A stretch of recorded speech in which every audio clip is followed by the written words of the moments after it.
Bon,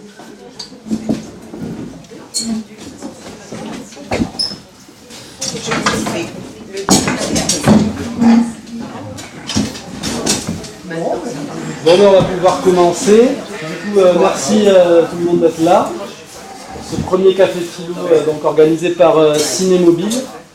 Et donc c'est l'occasion d'un projet de monter une web télé et un site un peu d'actu local qui sera en ligne et dans lequel il y aura différents reportages sur ce qui se passe, différentes conférences, dont les cafés philo. Et donc là c'est le premier sur le thème de l'effondrement des civilisations. Donc monsieur Philippe Paraguas, historien, va par un bref exposé montrer comment l'Empire romain s'est effondré et comment aujourd'hui on peut imaginer que notre société peut changer jusqu'à peut-être s'effondrer selon certains, quel futur on peut imaginer, tout ça. Donc je vais laisser la parole à Philippe et puis après on pourra discuter ensemble de tout ça. Voilà, merci beaucoup. Bon, merci Rémi, merci à Cinémobile. Donc ceux d'entre vous qui sont là depuis quelques années ont connu Cinémobile parce que c'est une association qui a organisé déjà des débats autour de problèmes de société et des projections du film il y a quelques années et qui repart donc dans le cadre de ce projet de web télé dont on a bien besoin pour communiquer sur notre territoire. Alors le sujet m'a été proposé par Rémi qui est, comme beaucoup de jeunes gens de sa génération, mais aussi de la mienne, est préoccupé par ces questions d'effondrement, ces questions de déliquescence de notre monde et en fait toutes ces inquiétudes. Alors, ceci est exposé dans l'affiche. Moi, j'ai commencé par faire un petit exposé d'une quinzaine de minutes pour cadrer un petit peu le débat et puis pour montrer comment ce type d'effondrement, justement, ce type de catastrophe civilisationnelle est envisageable à la lumière de faits historiques, et en particulier de ce qui s'est passé il y a à peine il y a moins d'un millénaire ici, sur notre territoire, donc lorsque le monde romain a disparu assez brutalement, comme vous le verrez, et à partir de là, donc, on pourra lancer la discussion. Donc, la prise de conscience de cet effondrement à venir est en grande partie suscitée par la prise de conscience de phénomènes climatiques. On parle beaucoup de changements climatiques. Il y a encore des climato-sceptiques de l'autre côté de l'Atlantique, mais ici aussi. Bon, ici, on s'est débarrassé de M. Allègre, mais enfin, il est toujours là. Et je pense qu'il y a des gens qui continuent à nier l'évidence. C'est une évidence parce que, non seulement parce qu'on a eu très chaud cet été, mais parce qu'il y a des analyses, des études, des courbes qui sont établies pour mettre en évidence, avoir une vision claire, scientifique, basée sur des chiffres incontestables de ce réchauffement climatique. C'est la courbe que vous avez à gauche. Alors j'ai pris très, très peu d'images parce qu'il y en a effectivement, maintenant on est couvert d'images de ce type, de mesures de ce type, parce qu'on est dans un monde qui ne croit qu'aux chiffres. Moi, j'y crois pas beaucoup aux chiffres, mais bon, je dois reconnaître que si on rajoute 6 œufs à 6 œufs, ça fait 12 œufs, et que 14 degrés, c'est plus chaud que 9 degrés. Donc ça, n'importe qui peut en convenir. Et lorsqu'on fait ces mesures, donc la courbe ici est une courbe qui est établie sur le dernier siècle, un peu plus, puisque ça va de 1880 à 2010. Donc on voit très bien qu'il y a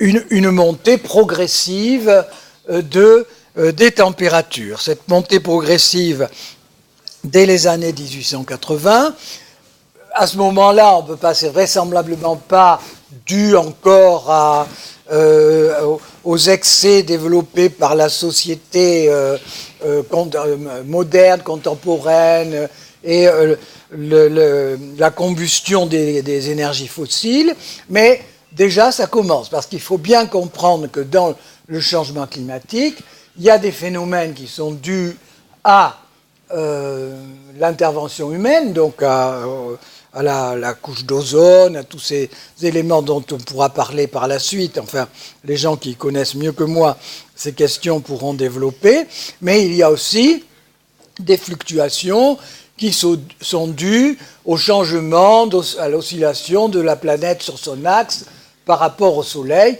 et c'est ça qui avait provoqué les dernières glaciations et qui, depuis la dernière glaciation, a provoqué une remontée progressive des températures.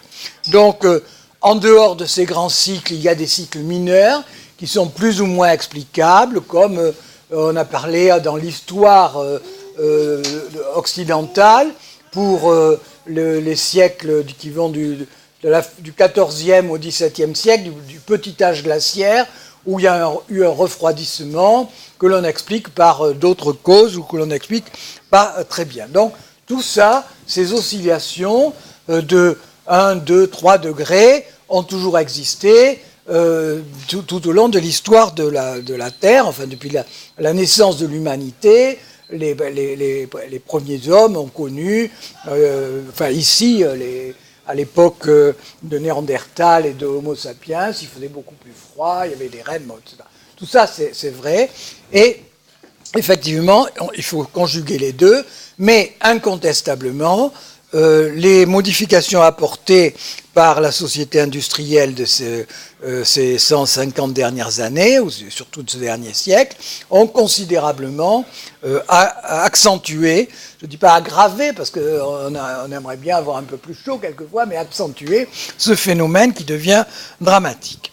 Alors il devient dramatique, pourquoi ? Parce que, vous le savez, ce changement climatique va entraîner des modifications de l'environnement considérables, et de l'environnement en particulier de la montée des niveaux marins.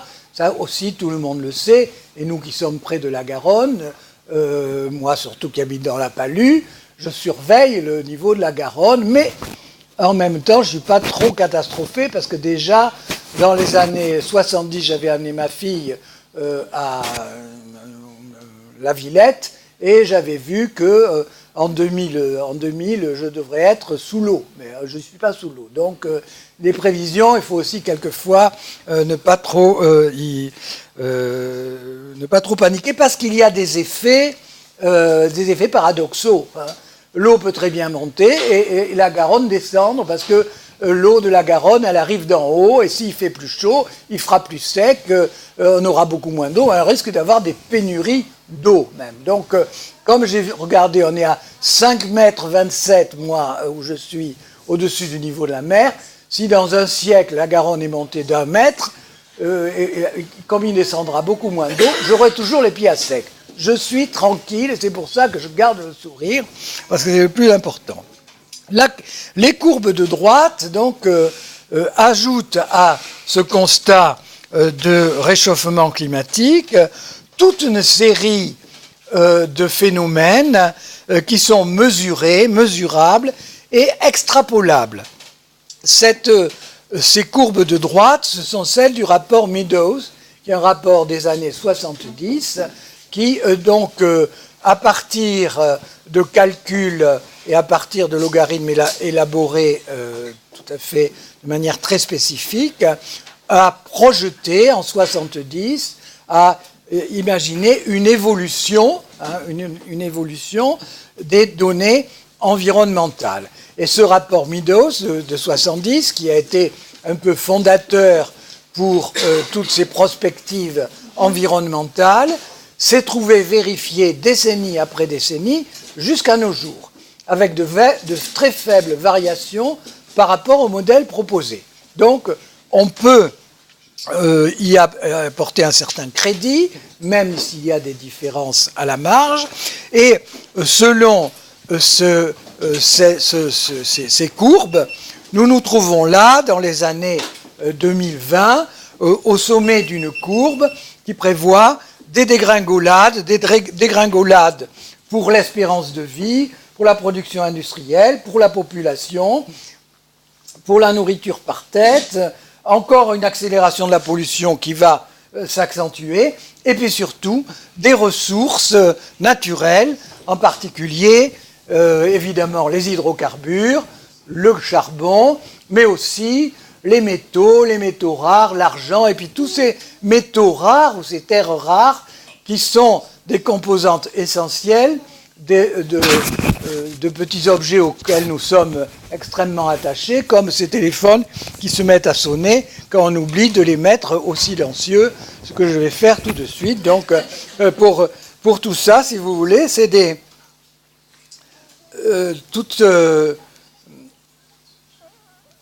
non, ça l'était déjà. Donc, toutes ces terres rares, ces métaux rares et moins rares sont aussi, donc, s'épuisent et leurs coûts d'extraction sont plus ou moins élevés. Alors là, pour ça, on peut en discuter. Pour chaque élément, si vous voulez, il y a des considérations à prendre en compte, mais disons que globalement, on a cette conjonction de phénomènes qui montrent qu'il va y avoir un changement rapide, qui peut être considéré effectivement comme un effondrement de la production, de l'espérance de vie, etc., que l'on constate, sans parler de l'effondrement du nombre de spermatozoïdes dans nos gonades, messieurs, donc tout ça, ça entre en ligne de compte, et donc là, il n'y a pas de courbe pour ça, mais ça existe aussi.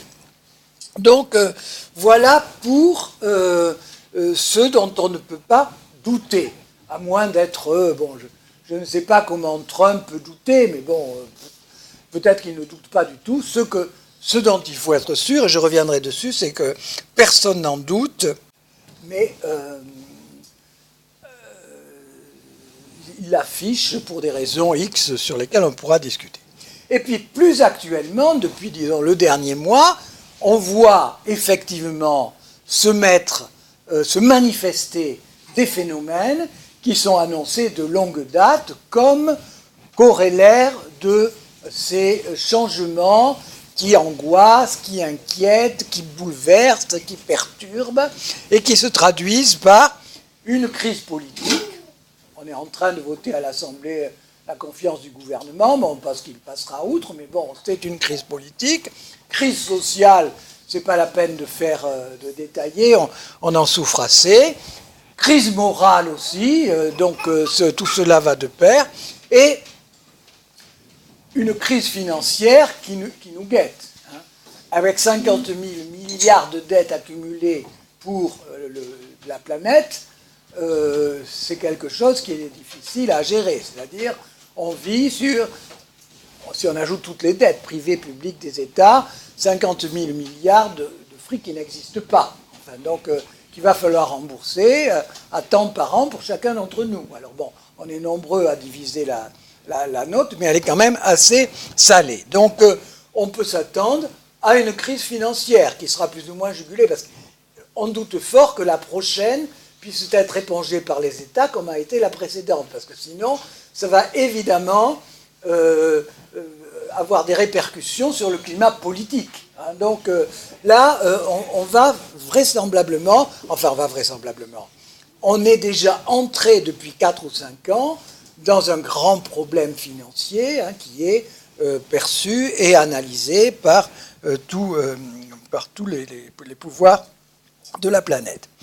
Alors, c'est la mise en réseau ou le constat que toutes ces crises, tous ces phénomènes sont concomitants pour que et liés entre eux, hein, interdépendants, qui font qu'on parle d'une crise systémique.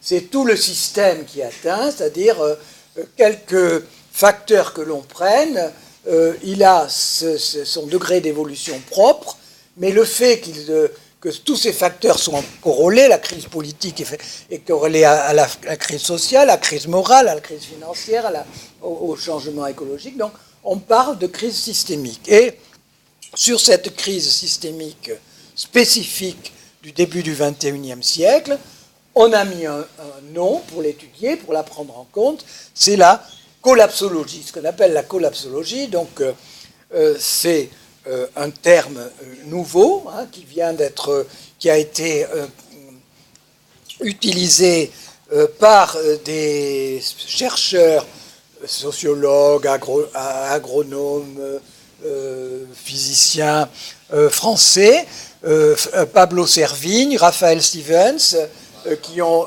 publié, je n'ai pas porté le livre, ils ont publié un petit livre de poche qui se vend et qui donc explique cet effondrement, les raisons de cet effondrement et surtout les modalités de cette crise et fait des propositions pour que l'on puisse supporter, prendre en compte et faire, maintenant on parle beaucoup de faire un travail de deuil sur la perte de notre civilisation, et puis à partir de là, essayer de rebondir. Alors reste le problème, disons que ces changements sont avérés, sûrs, indiscutables. Ceux qu'on connaît moins, c'est leur modalité exacte, quand ça va se produire dans tel ou tel domaine. Ça peut être la courbe Meadows peut être plus ou moins infléchie pour chacun des facteurs, mais elle ne va pas se redresser physiquement à partir d'un certain âge, c'est assez difficile. Donc, ces modalités de la catastrophe et le rythme de cette catastrophe, donc, sont encore incertains.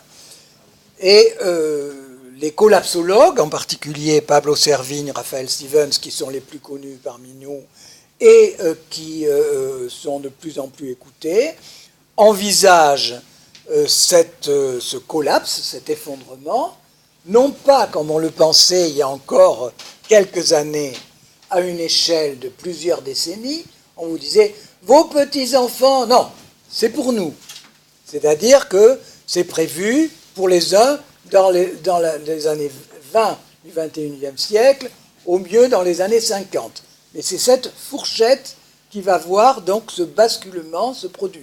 Donc ça aussi, c'est à peu près certain. De toute façon, la crise des Gilets jaunes est l'une des manifestations prévues en quelque sorte depuis quelques années par les collapsologues. Donc c'est ce rythme et cette temporalité de l'effondrement reste un petit mystère, mais il faut quand même s'y préparer. Si on veut vivre, qui c'est qui me disait elle a une amie dont la maman a 110 ans, donc si on va jusqu'à 110 ans, on est sûr, tous, quelqu'un que je connais, de ne pas passer à côté. Donc, alors, la question, ça va être aussi dans nos discussions, peut-on y faire face? Et quel petit grain de sel je vais rajouter à cela, à part de faire cette présentation, c'est en tant qu'historien, donc de voir comment des phénomènes semblables ont pu être observés. Alors, là aussi, ça m'autorise à dire que cette conscience de l'effondrement de nos sociétés, on n'a pas attendu Pablo Servigne pour... disons que dès la fin du 19e, et en particulier après la guerre de 14, tout le monde a compris que ça sentait roussi pour l'Occident. Et Paul Valéry, dans ses écrits, dans Variété, a écrit une phrase que tout le monde a à l'esprit. « Nous autres civilisations savons maintenant que nous sommes mortels. » Ça, c'était après ce drame de la guerre de 14, de la grippe espagnole, etc. Bon, on a remonté, mais on sait à quel prix. Et depuis lors, il y a eu d'autres chercheurs, d'autres intellectuels qui se sont penchés là-dessus. Et il y a un autre livre qui a été un best-seller il y a une dizaine d'années, qui est le livre de Jared Diamond, « Comment les sociétés décident de leur effondrement ou de leur survie », dans lequel Jared Diamond analyse des sociétés, mais assez éloignées de nous. L'île de Pâques, telle île indonésienne, etc. Donc, qui montrent comment des sociétés parfaitement construites et équilibrées pendant des siècles, voire des millénaires, se sont brutalement effondrées pour des raisons diverses. Donc, ça, c'est assez loin de nous, mais ce qui est beaucoup plus près de nous, c'est ce qui s'est passé au 5e, 6e siècle, ici même, sur les bords de la Garonne, donc ce qu'on appelle le déclin, la chute, la fin de l'Empire romain. Donc c'est un constat que les historiens ont fait. Alors le plus ancien et le plus magnifique livre, il est traduit en français dans la collection bouquins, et je conseille à tous ceux qui s'intéressent à l'histoire de le lire. C'est le livre d'Edward Gibbon, qui est un historien de la fin du XVIIIe siècle. Il s'appelle « Le déclin et la chute de l'Empire romain ». C'est une merveille. Bon, c'est une très belle langue. Bon, c'est une traduction, mais cette langue du XVIIIe, ces idées, tout ça. Alors Gibbon va partir effectivement de la fin de l'Empire romain, du 2e, 3e siècle, pour suivre le déclin de cet empire.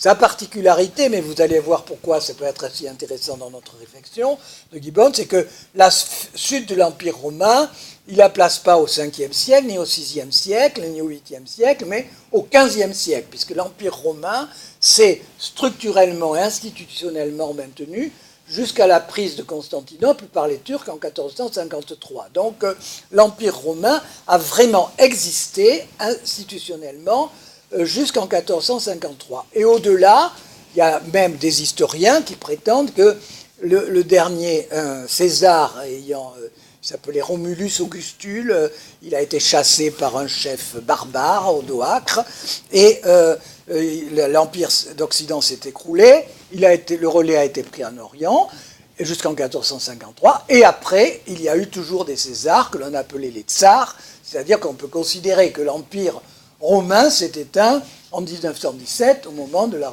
révolution bolchevique. Donc voilà jusqu'où on peut aller. Vous voyez qu'il y a des manières d'instituer des césures dans l'histoire qui sont différentes. Alors cet empire romain, j'ai mis une carte très rapide, mais enfin vous voyez, il se présente, c'est un empire essentiellement méditerranéen. Le monde, c'est la Méditerranée. C'est un monde d'échanges intenses au 2e, 3e siècle de notre ère. Il est parfaitement constitué au moment où l'Empire naît, officiellement en tant qu'Empire, c'est-à-dire en 27 avant Jésus-Christ, lorsque Auguste prend le titre de César et le titre d'empereur, et il va se prolonger avec une succession de Césars, les 12 Césars de Suétone, puis les autres, jusqu'en 476. Donc on a une longue période, 4 siècles, un peu 4 siècles et demi, d'empires qui vont être le système politique qui correspond à une civilisation qui comprend tout le bassin méditerranéen, c'est-à-dire tous ces pays de la Méditerranée, parfaitement unifiés par la langue, par les pratiques culturelles, par le culte impérial, par la religion romaine et surtout par un commerce extraordinaire. Le trafic méditerranéen de la fin de l'Empire romain, du IIIe siècle, n'a été atteint à nouveau qu'au XIXe siècle. Donc, de ce point de vue, il a fallu 600 ou 700 ans, pardon, je dis 1600 ans, pour y arriver. Et quand vous allez à Rome, vous avez les collines de Rome, il y en a une qui est une colline de débris d'amphores qui viennent de Bétique, c'est-à-dire d'Andalousie ou de l'Afrique du Nord, qu'on appelle le Testacéum, qui représente 50 millions d'amphores cassées, qui étaient celles que l'on ne réutilisait pas et qui avaient été bues par les Romains. Pour donner des échelles de grandeur, la ville de Rome, c'est 1 million d'habitants, comme va être à peu près Constantinople. Donc, c'est des villes magnifiques, énormes. Quand on va voir Astérix et Cléopâtre, ou plutôt Cléopâtre de Cécile B. 2000, on voit ces reconstitutions de Rome, c'est pas exagéré. Une ville absolument superbe. Et Bordeaux, à l'époque, était une beaucoup plus petite ville, bien sûr, mais toutes ces grandes villes sont magnifiques. Ici, le long de la Garonne, à partir du 1er siècle après Jésus-Christ, on a une villa tous les 5 kilomètres et une villa comme celle de Loupiac. avec des mosaïques, des piscines, etc. Tout ça fonctionne sur un système esclavagiste, mais avec un faste extraordinaire, beaucoup de confort pour évidemment les dominants, un peu moins pour les dominés, mais dans un équilibre qui va se maintenir pendant ces 4 siècles, avec néanmoins évidemment les jaloux qui sont aux frontières ou les envieux qui ont envie de venir. Les Gauls, les Visigoths, mais parce qu'ils sont poussés par les Huns. Bon, ce que l'on vit de nos jours, ça se produit aussi. C'est-à-dire ces invasions que dénoncent des gens dont je ne prononcerai pas le nom, ces invasions, elles ont été ressenties aussi par les Romains, et elles entrent en ligne de compte dans les raisons de la chute. C'est-à-dire parce que, bon, d'abord, il y a eu des destructions matérielles, et puis aussi parce qu'il y a eu il a fallu lutter contre eux, donc avec des frais des dépenses pour l'armée qui étaient considérables, le fait qu'on a introduit dans l'armée beaucoup de fédérés, les Goths en particulier, les Visigoths, les Ostrogoths, étaient des fédérés, ils sont rentrés dans l'armée romaine.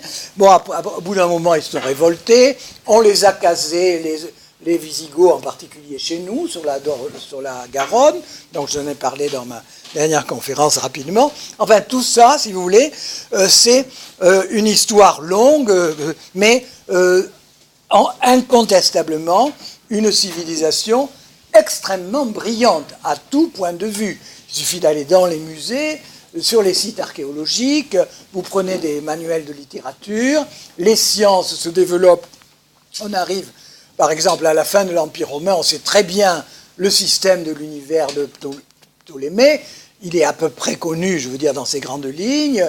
Les mathématiques ont beaucoup avancé, même si on n'a pas encore intégré les chiffres indiens, arabes. Donc, tout, du point de vue intellectuel, religieux, philosophique, on a atteint des sommets qui vont... Et ça va disparaître, ça va être récupéré au XVIe, XVIIe, XIXe siècle aussi. C'est chaque fois, donc... plus d'un millénaire pour récupérer ces données. Donc,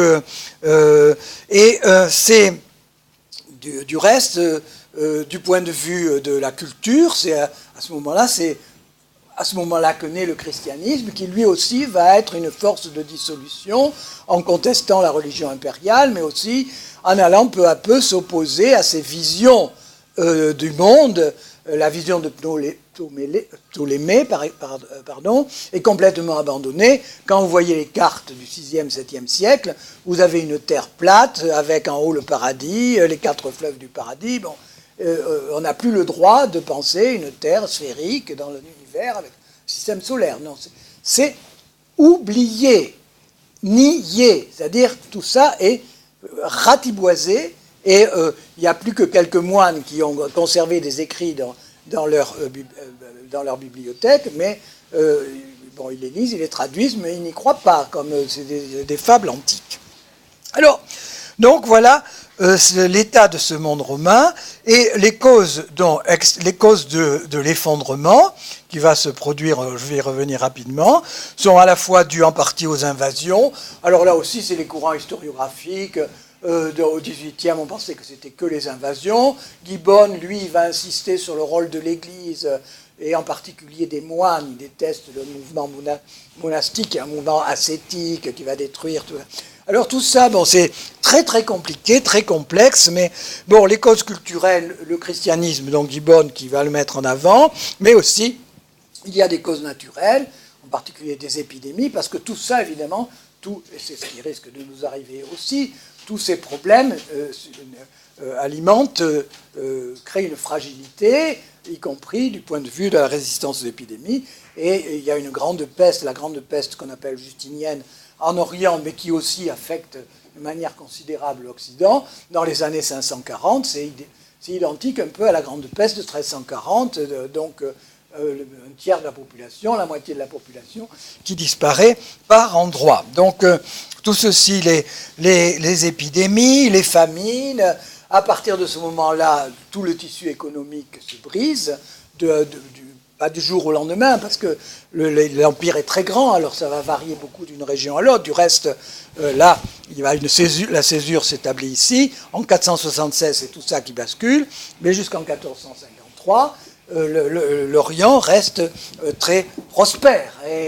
Et la grande prospérité du monde byzantin, c'est l'époque de Justinien, c'est le VIe siècle, ce qui correspond à l'effondrement ici. Donc, il y a des décalages dans les ruptures, mais dans tout cela se joue à une échelle moindre, qui est celle de la Méditerranée, quoique il y a aussi à peu près à la même époque des basculements en Chine, etc.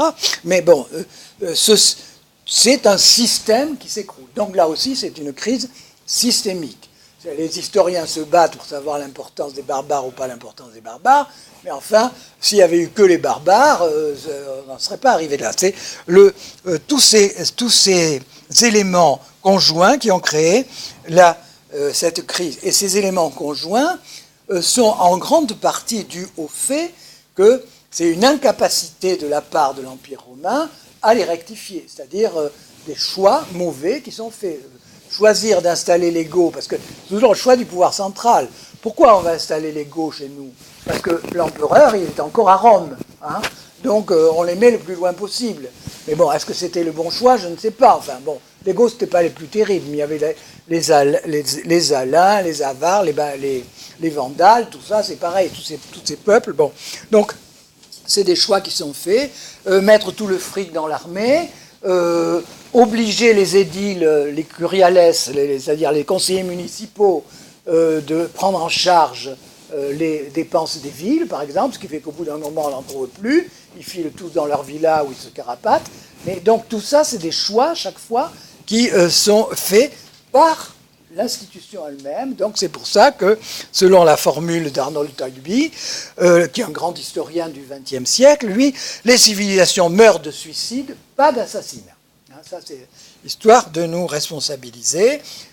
Si on s'effondre, c'est pas parce qu'il y a des pauvres migrants qui sont en train de crever la dalle et plus sur les radeaux pour venir nous assaillir. C'est pas ça, hein, c'est pas leur faute.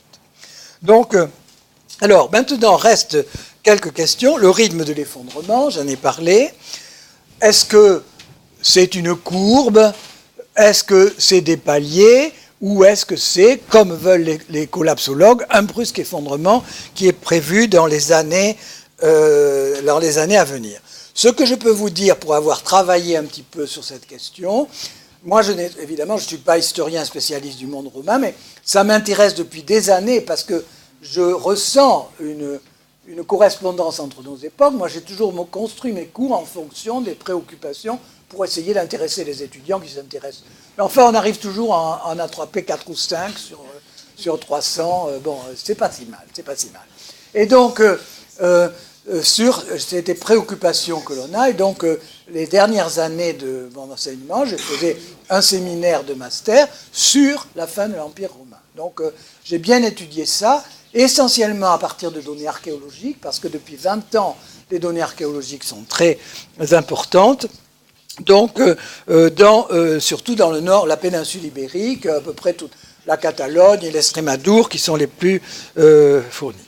Et donc, cet effondrement qu'on constate sur tout le monde méditerranéen, suivant les régions où on se situe, entre le 4e, après les premières grandes invasions, enfin, la deuxième vague d'invasion, et le 8e, 9e siècle, si on prend Constantinople, la fin arrive avec eux, avec l'arrivée de l'islam. Hein, à la fin du 7e siècle, bon, c'est fini. L'islam met à bas le monde, l'Empire romain d'Orient, même s'il se maintient jusqu'en 1453. Donc il y a des grandes différences régionales, mais ici, en Aquitaine, où au IVe siècle, on reconstruit la plupart des villas, on refait les pavements de mosaïque. Au VIe siècle, il n'y a plus rien. On vit dans des cahutes. Donc, l'échelle est très courte. Et donc, ce basculement, je l'illustre par simplement 2 images qui sont empruntées à l'Espagne. Ça, c'est des études archéologiques qui sont faites à partir des pollens et à partir de ces éléments donc, qui reflètent le couvert végétal, dans la région de Barcelone. On voit à l'époque romaine donc, ce territoire très boisé, avec ces villas et ces grands domaines qui sont ces taches roses que vous voyez. Tout est parfaitement maîtrisé. Et puis, au VIe siècle, il n'y a plus rien. Toutes ces forêts ont été dévastées par des grands incendies. L'érosion a balayé les sols et a commencé à se former ici le delta du Llobregat. Et donc ce déclin extrêmement rapide entre le IVe et le VIe siècle va se prolonger jusqu'au XIIe siècle, où on va commencer à récupérer un petit peu une activité économique sur ce secteur. Mais vous voyez, là c'est incontestable, c'est des données archéologiques qui sont basées sur des prélèvements bien datés, datés par l'archéologie, par la stratigraphie, et puis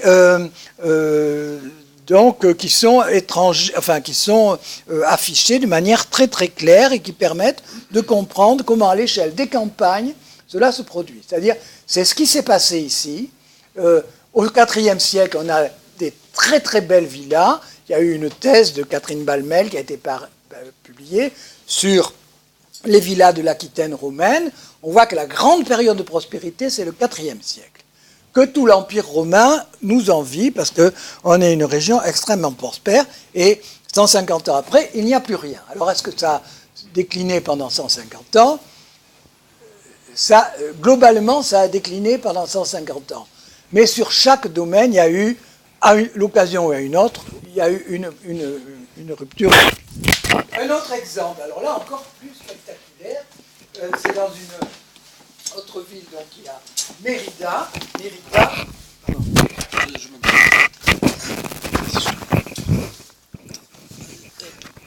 Mérida, c'est la capitale romaine de la Lusitanie, c'est-à-dire tout le Portugal, l'Estrémadure et une partie de l'Andalousie. Et Mérida, actuellement, c'est encore la deuxième plus grande ville romaine d'Occident. Lorsque vous y allez, l'amphithéâtre, le théâtre, les églises, les temples, etc. Et cette ville de Mérida, il y a un grand quartier aristocratique au bord de la rivière, qui est devenu plus tard le quartier mort dans la ville chrétienne. Et dans ce quartier aristocratique, il y a des grandes maisons carrées, comme à Pompéi, avec des pièces autour de patios, autour de petites cours, avec chaque fois une fontaine, etc. C'est comme ça que ça se passe, donc, la domus de l'époque romaine, au IVe siècle, avec la rue au milieu et la même maison en face.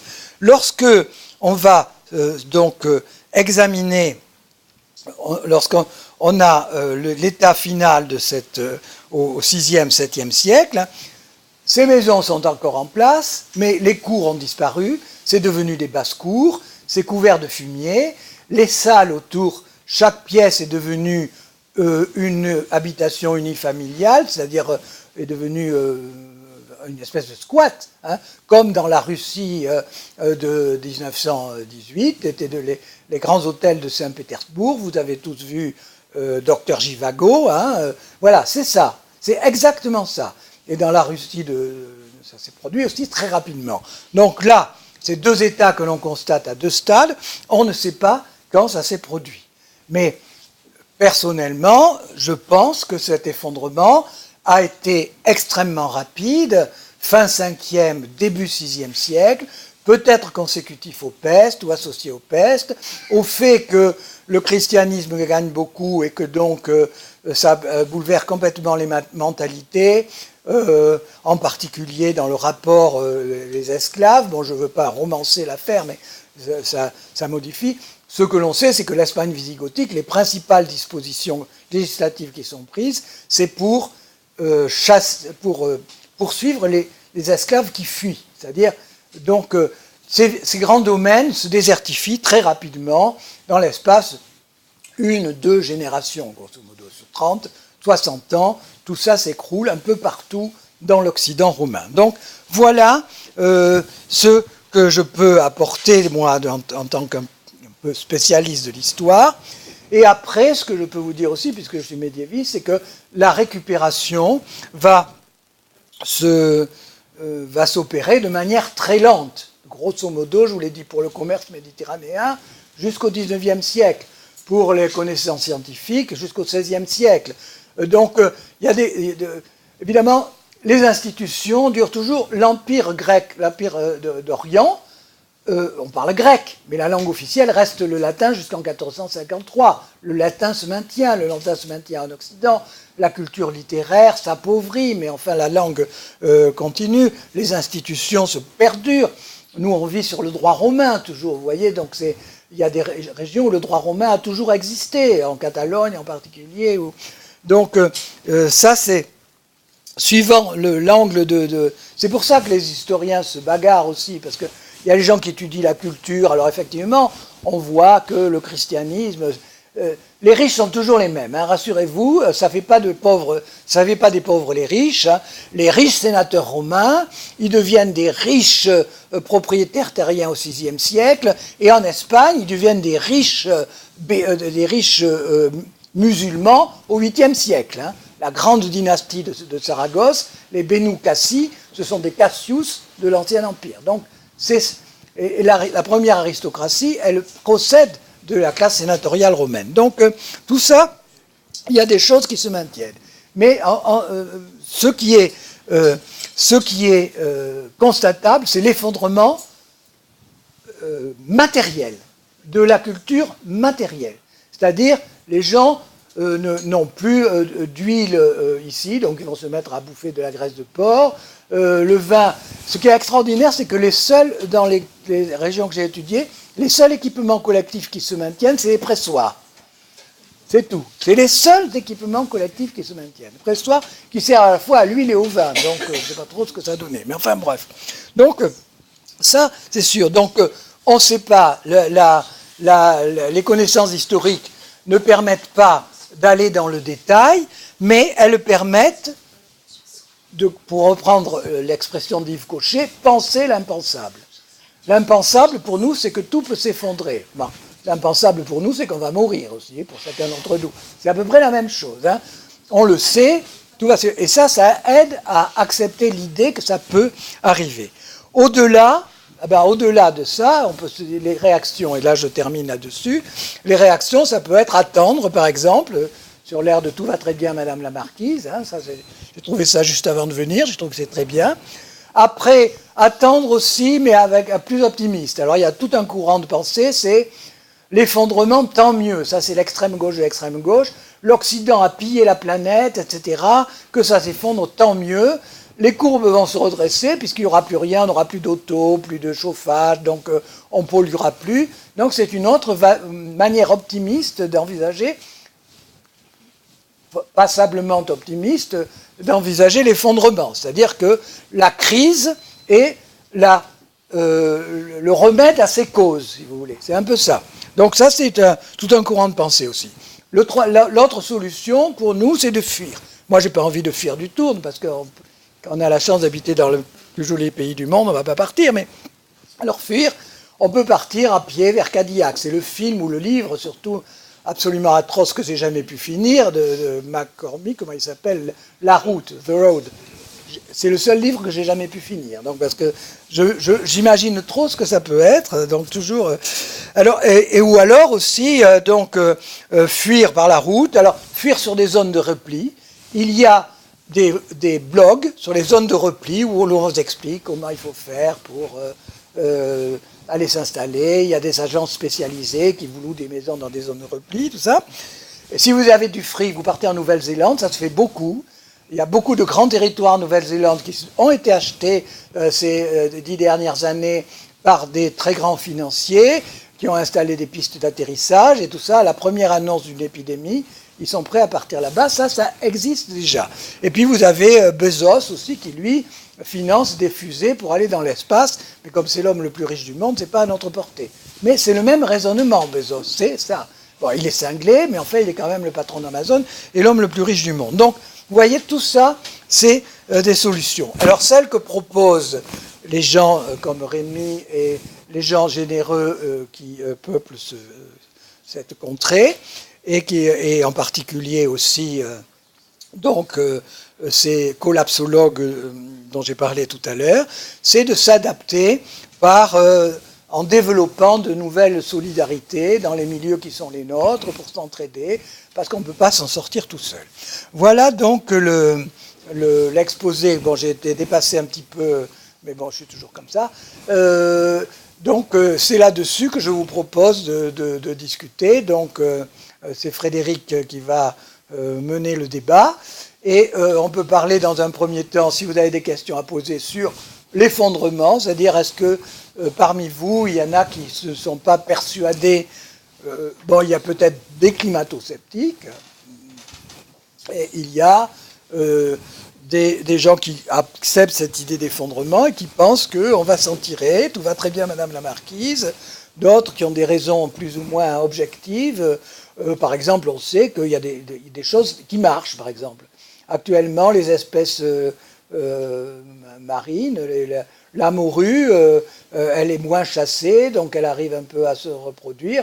Le problème, c'est que comme on a interdit de chasser les phoques et que les phoques bouffent les morues, les phoques bouffent plus de morues qu'on a empêché. Mais bon, c'est pour ça, à chaque fois qu'on touche à quelque chose, ça devient... on enchaîne des catastrophes aussi. Voilà. Bon, à vous la parole. Merci de m'avoir écouté.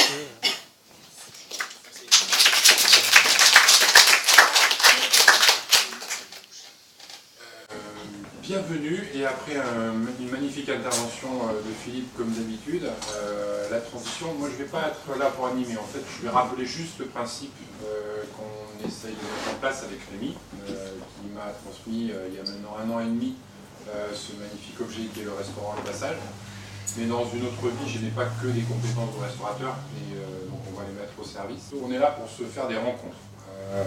L'idée, en fait, c'est de partir d'un constat historique, parce que je pense que c'est pas la première fois et c'est pas la dernière fois. Et la collapsologie, c'est pas forcément quelque chose de pessimiste ou d'effrayant. Donc, on va peut-être partir sur un site peut-être de constat déjà, de partage, et après, tout simplement, peut-être élaborer, comme tu disais, à notre échelle, à notre taille, modestement, quelles sont les pistes de vivre autrement, de manger autrement. On ne peut pas empêcher peut-être ce qui va se passer, mais on peut peut-être, au moins comme tu dis, s'adapter. C'est ce qu'ils appellent dans certains milieux la conduite du changement. Et actuellement, on est dans la fameuse courbe où il y a un refus, un constat de non, je ne suis pas d'accord, je ne veux pas... je crois même que les psychologues, enfin pas les psychologues ou les grands intellectuels, disent que plus c'est effrayant, moins on veut le voir. Et est-ce que tout ça doit nous faire peur? Ben, on va y répondre. Et l'idée, c'est de vous faire partager, comme on est nombreux, on est à l'étage. On ne tape pas des pieds comme le groupe Queen dans certains morceaux de musique. Je pense qu'on va essayer de se partager la parole. Moi, je vais être juste là pour aider que tout le monde puisse s'exprimer. Je crois qu'on a foncièrement l'obligation, l'exigence et le droit d'avoir un avis différent. Parce que c'est ces avis différents qui font la richesse des gens. Par contre, on doit être bienveillant et respecter l'autre. Donc, c'est plutôt les quelques principes qu'on peut se permettre d'avoir. Si tout va bien, on part sur un cycle qui peut durer au minimum un certain nombre de mois, pour avoir peut-être une année. Qu'est-ce qu'on veut faire de tout ça? C'est témoigner pour les générations futures ou les extraterrestres, ou proposer pour nous, pour nos élus, pour notre commune, pour notre environnement, petit à petit peut-être des solutions, être force de proposition. Et ça tombe bien parce que depuis quelques jours, je crois que ce mécanisme est en train de monter dans les tendances et dans les idées, pour pouvoir justement repartir par le peuple, ce qu'ils appellent à Paris le bottom-up, repartir par le peuple, par les gens. On ne parle plus politique, on parle de réalité, et on a des idées. Toutes les idées sont bonnes à prendre. Donc moi je vais être juste là pour essayer qu'on se respecte, qu'on échange, et Rémi pour immortaliser. Et j'espère qu'à terme on aura une matière qu'on pourra apporter pour réfléchir et pour voir des solutions. Voilà, si tu veux rajouter quelque chose. Est-ce que déjà il y a des réactions? Est-ce que ça fait peur d'entendre ça? Moi, il y a un truc qui m'inquiète, je suis pas très optimiste, c'est qu'on est de plus en plus dans une situation de réseau, quoi. Parce que là, c'est l'Empire romain, alors je ne me rappelle pas, historiquement, je ne sais pas trop ce qui se passait en Chine, enfin ça ne veut pas aller dire. Mais il y avait une univers constitué, bon, l'Afrique. Et là, à l'heure actuelle, c'est le monde entier, quoi, parce que à la louche, de la Chine à l'Australie, en passant par les États-Unis, on est la même civilisation, même s'il y a des petites différences. Et en plus, tout ça, c'est interconnecté. On n'a pas encore inventé un système super résilient. Il y a quand même l'autre jour, il y a les trams qui qui a fondu les plombs à Bordeaux, quoi, pendant 24 heures, ça a été un cauchemar. Donc on peut multiplier ça, où j'étais à Paris le week-end dernier, voilà, on ne pouvait pas passer au centre de Paris. Enfin, mais oui, je pense que ça peut être pire que ce qui a pu se passer. Il y a aussi, moi je pense qu'il y a surtout le fait qu'on ait une civilisation extrêmement fragile. Rien que le système de la grande distribution. On prend l'exemple des grandes surfaces. Les gens, qu'est-ce qu'ils mangent? On va tous dans les grandes surfaces. Il suffit qu'il y ait un blocage, un grain de sable, et qu'en 3 jours, comme j'ai eu une fois dans une conférence qu'il y a eu à Bordeaux, à l'Utopia, en 3 jours, Paris n'a plus à manger. On bloque Rungis, les camions bloquent Rungis, Paris n'a plus à manger au bout de 3 jours. Et ça peut être pareil sur le pays entier. Donc ça pourrait faire partie d'une rupture brutale parce qu'un pays enfin la France, mais ailleurs, maintenant on a basé toutes les ressources alimentaires sur un réseau de magasins qui sont extrêmement puissants, extrêmement riches, mais qui sont extrêmement fragiles. Et ça, c'est le risque. Et même la production. Même la production. Mais en fait, ça commence déjà autour du pétrole, puisqu'en fait, ça c'est bien expliqué par. Il y a Jean Covici, il y a Vincent Mignereau aussi dans les autres collapsologues. Mais il y en a beaucoup qui vont dire que de la production finalement du tracteur qui laboure le champ jusqu'au phosphate, et donc finalement qu'on a extrait du sol jusqu'à finalement tout ce qui va produire finalement aujourd'hui, même les fruits et les légumes et la nourriture qu'on mange. Pour qu'on aille la chercher dans le magasin, pour qu'elle soit dans le magasin, pour qu'elle soit emballée. En fait, globalement, il y en a qui vont dire qu'on mange du pétrole. Alors c'est très résumé, mais c'est vrai que là, c'était à Londres pendant un moment, il y a eu un peu des blocages routiers sur les routes en Grande-Bretagne. Alors la résilience de la Grande-Bretagne est encore plus courte que la France, parce que c'est en moins de 48 heures que quasiment toute l'île est bloquée.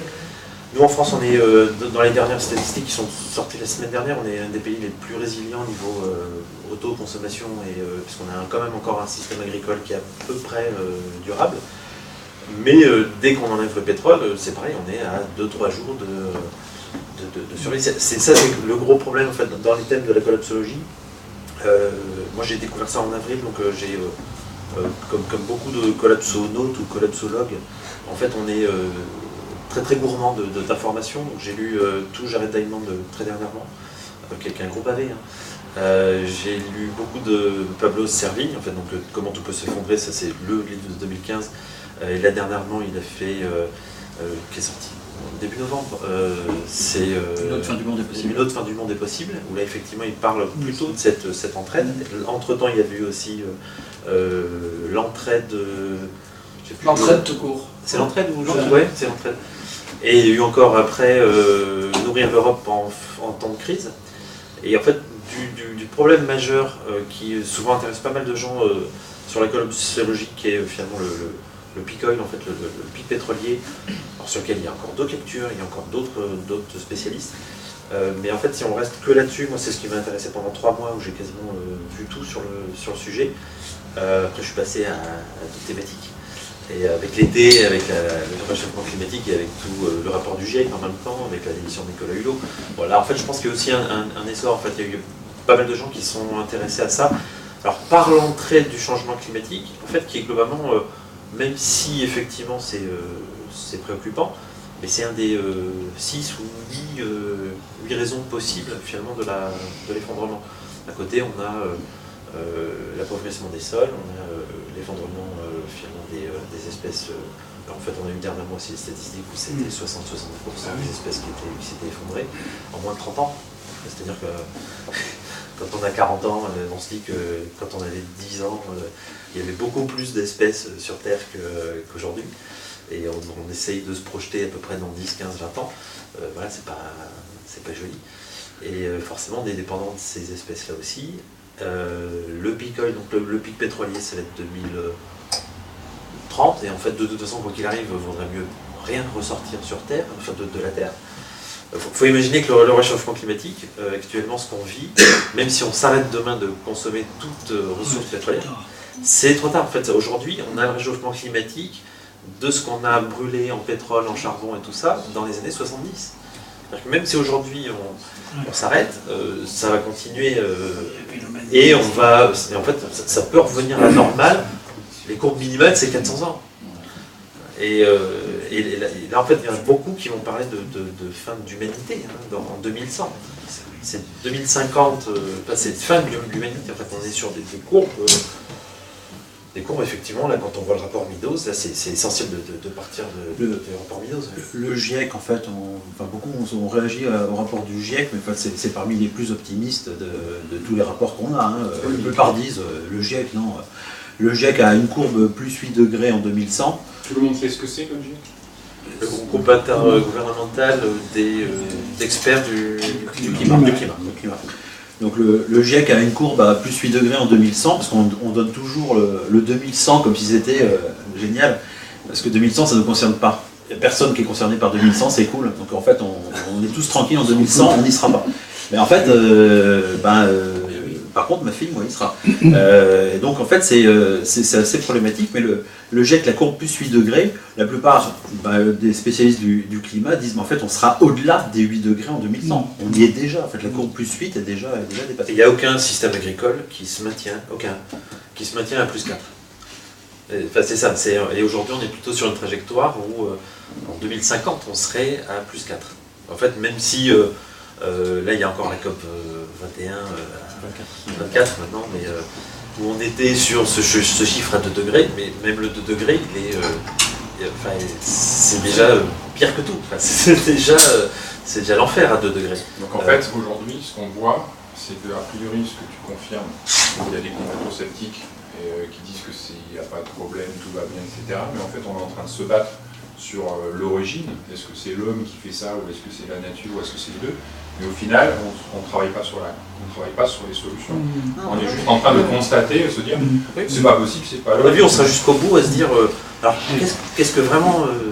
quelle est la cause, le gros problème politique? Ce qu'il y a, c'est que le problème aussi, c'est que dans les zones tempérées et dans les zones tropicales, on le ressent beaucoup moins que dans les zones polaires. Oui. Parce que les systèmes de pression et de vent font que les températures, l'air chaud a tendance à monter vers les pôles, et il a plutôt tendance les températures sont plutôt en hausse vers les pôles. On le voit à la banquise tous les ans, dans l'hémisphère nord recule de façon un peu dramatique.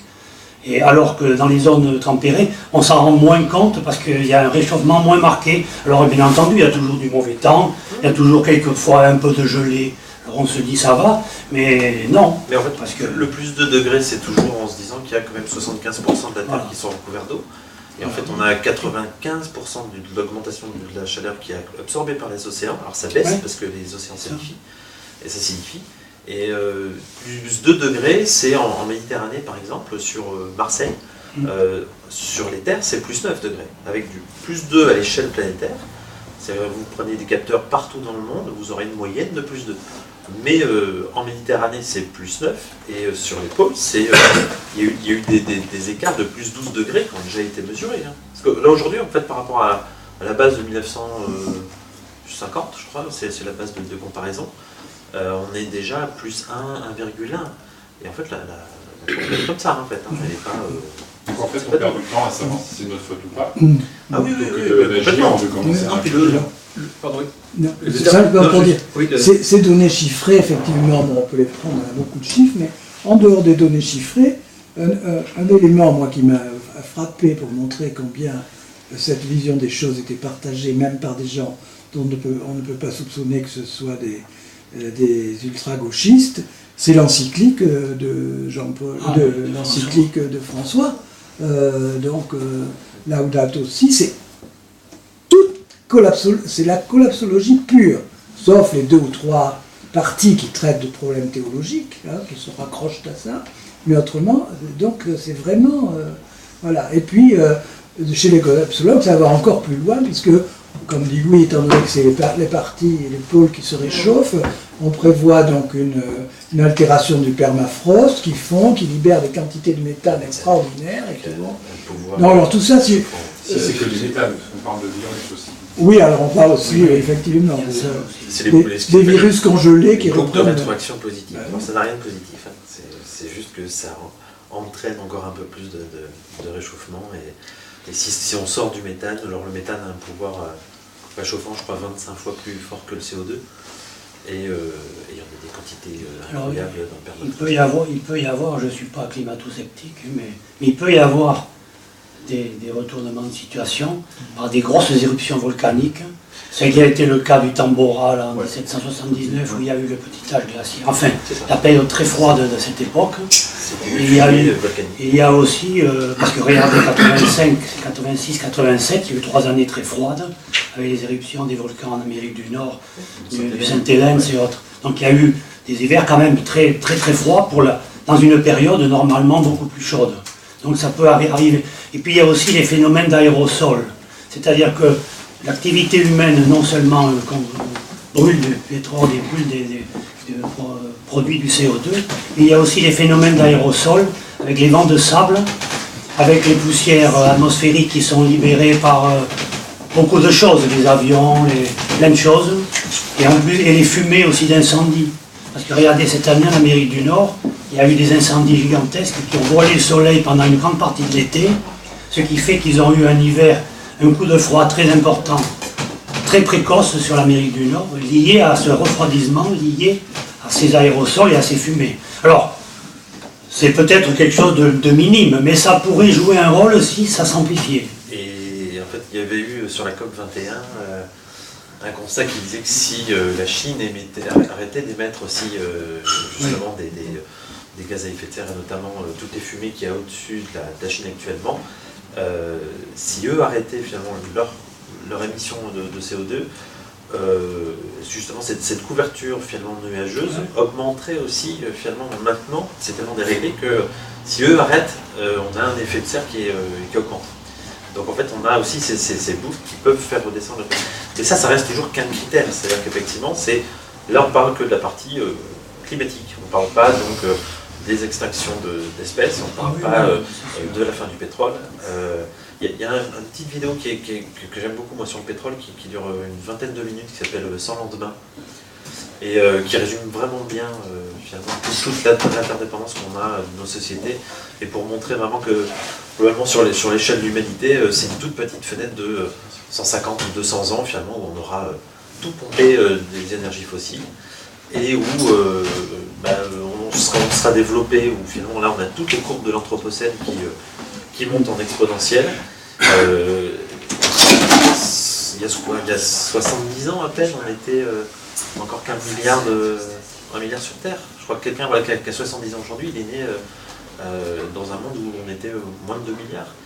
Et là en fait on voit vraiment que ça s'emballe. Et pendant je ne sais pas combien de centaines, de milliers d'années en tout cas, on a été largement moins d'1 milliard. Et il y en a qui vont se dire aussi que c'est a priori le bon chiffre pour la planète, avec des ressources, et surtout des moyens qui ne seraient pas des moyens technologiques, ou les ressources justement, ou la force quelque part que nous a donné le pétrole, qui représente à peu près la force pour une personne de 200 esclaves énergétiques, c'est cette fameuse... ou 400 des fois, c'est évalué des fois à 400, entre 200 et 400 esclaves énergétiques. J'ai peut-être une explication à donner. Il existait une unité de mesure qui a été faite autour du pétrole. Considérer le nombre d'esclaves que ça pouvait remplacer. Je me souviens bien. J'ai appris ça dans mes chères études. C'était exponentiel, même voire juste anormal. Chacun d'entre nous, en kilojoules, a l'équivalent de quelques centaines d'esclaves. C'est entre 200 et 400. Genre l'histoire d'effondrement, là, l'histoire de la Syrie.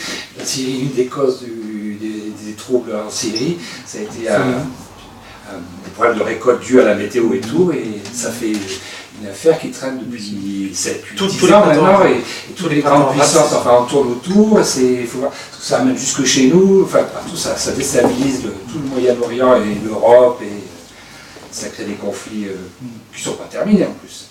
Oui, comme prévu, là, et c'est quelques centaines de personnes. Excusez-moi. Comme prévu, les collapsologues, lorsque le pétrole va se tarir, et les grandes puissances, qu'est-ce qu'elles vont faire? En fait, là, il y a toujours de l'inconnu, en fait. C'est que là, il y a beaucoup de gens qui vont se dire que certainement le premier truc qui sera le déclencheur, ça sera certainement une crise financière, parce que ça, on a déjà connu. Enfin, la vraie question d'abord au niveau politique, c'est on attend l'effondrement et il sera, est-ce que c'est déjà une date comme ça, est-ce que c'est une période longue, et pour la plupart des collapsologues, on est déjà dedans. Oui, on a déjà commencé. Je vais peut-être la question. Oui. La collapsologie, c'est une science qui est récente. Oui. Et aujourd'hui, en fait, c'est une science qui n'a pas de réponse. Je crois que sa première vocation, c'est de constater. Et sa volonté Et n'est pas après, d'apporter de réponse. c'est de constater déjà une situation. Est-ce que c'est la faute de l'homme ou pas? C'est même plus un constat. Et après, la deuxième question sur la collapsologie, c'est d'apprendre ensemble. Et ce que tu disais, Philippe, c'est l'adaptation. Est-ce qu'on va survivre ou on ne sait pas, mais combien de temps on peut s'adapter à ce changement? Et les réponses, aujourd'hui, en fait, c'est plutôt des questions. En fait, la plupart des collapsologues, au début, sont des scientifiques. Alors, je pense qu'on a... alors, si on est sur certains groupes vraiment de gros collapsos, Transition 2030, par exemple, pour ceux qui y sont, sur Facebook, on a 11 000 ou 12 000 en France, ça progresse doucement, hein, mais très très doucement. C'est un groupe fermé. Groupe fermé, enfin ouvert à certaines discussions. On voit deux grandes façons d'être le collapso. Il y a la partie des ingénieurs qui resteront très très rationnels, très rigoureux dans leur étude scientifique de l'effondrement. Ça serait plutôt Jean Covici, d'ailleurs, qui a été nommé dans le nouveau Conseil du climat, ou au Conseil national du climat, je crois, qui est plutôt quelqu'un qui vient de l'énergie et de l'ingénierie. Il y a Mignereau, qui est aussi pareil, il y a Vincent Mignereau, qui est plutôt collapso très très rationnel, très très, on va dire, objectif. Et il y a les premiers, c'est ce qu'on a vu tout à l'heure, Servine, Stevens, enfin surtout Pablo Servine, qui est la figure de la collapso en France, qui eux sont plus trop sur le constat. Ils commencent à essayer d'amener des vraies solutions, et commencer à dire, bon maintenant on fait quoi? Est-ce qu'on est survivaliste et on attend, on s'arme et on tue le premier qui vient, façon toute l'image qu'on a finalement de l'effondrement, c'est-à-dire toute l'imagerie des films de zombies, comme si les gens allaient devenir des zombies après l'effondrement. Hein.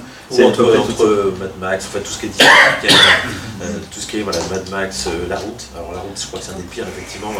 Quelqu'un qui commence à lire Calypso, il ne faut surtout pas qu'il voit La Route juste après, ou s'il ne l'avait pas vu, il ne faut surtout pas qu'il le voie. Mais là, il y a des collapsologues. Donc justement, la définition de la collapsologie, c'est ce côté très scientifique, très étayé, tout est prouvé sur la partie donc fait scientifique et les causes et tout ça. Ça, c'est de 2015, donc c'est donc Raphaël Stevens et Pablo Servine qui donnent la définition dans Comment tout peut s'effondrer. Et le dernier livre, en fait, il commence à aller vers la collapsosophie.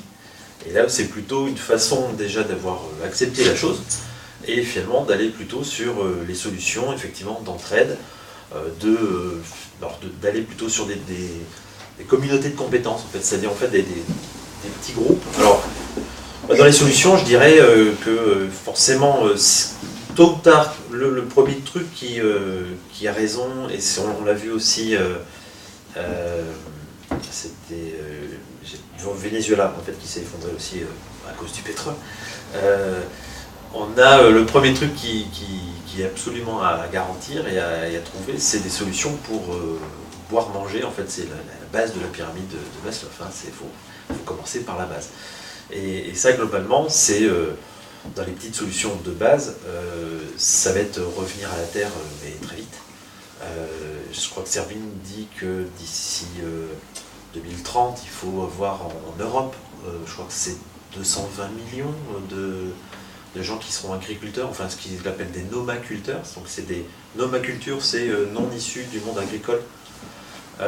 Donc à l'échelle de l'Europe, ça fait facilement 2 tiers de personnes qui vont devoir aller réapprendre, ou en tout cas se mettre à cultiver, tout simplement parce que c'est la base de la résilience. En fait, le premier truc qui va poser problème, c'est effectivement s'il n'y a plus de pétrole ou si le pétrole a triplé, ça va être comment on mange et qu'est-ce qu'on mange demain. Et l'estomac, il a raison très vite. Hein.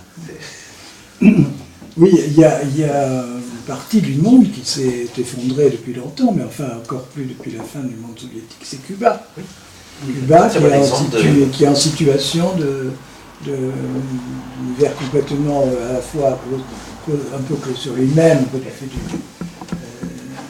du blocage, mais voilà, et donc après l'effondrement, après la disparition des êtres des aides soviétiques, on en est venu à demander aux gens, tous les espaces verts sont convertis en jardin, etc. Donc, c'est des meilleurs exemples en fait. Et en fait, bon, moi avec Cuba j'ai des liens familiaux, je dois dire, bien que j'ai jamais mis les pieds. Je crois que c'est vrai que c'est un monde qui correspond un peu à ce monde que nous promettent les collapsologues, et ils sont plutôt plus gais, plus sympas que nous. Hein. Enfin, je ne parle pas de vous.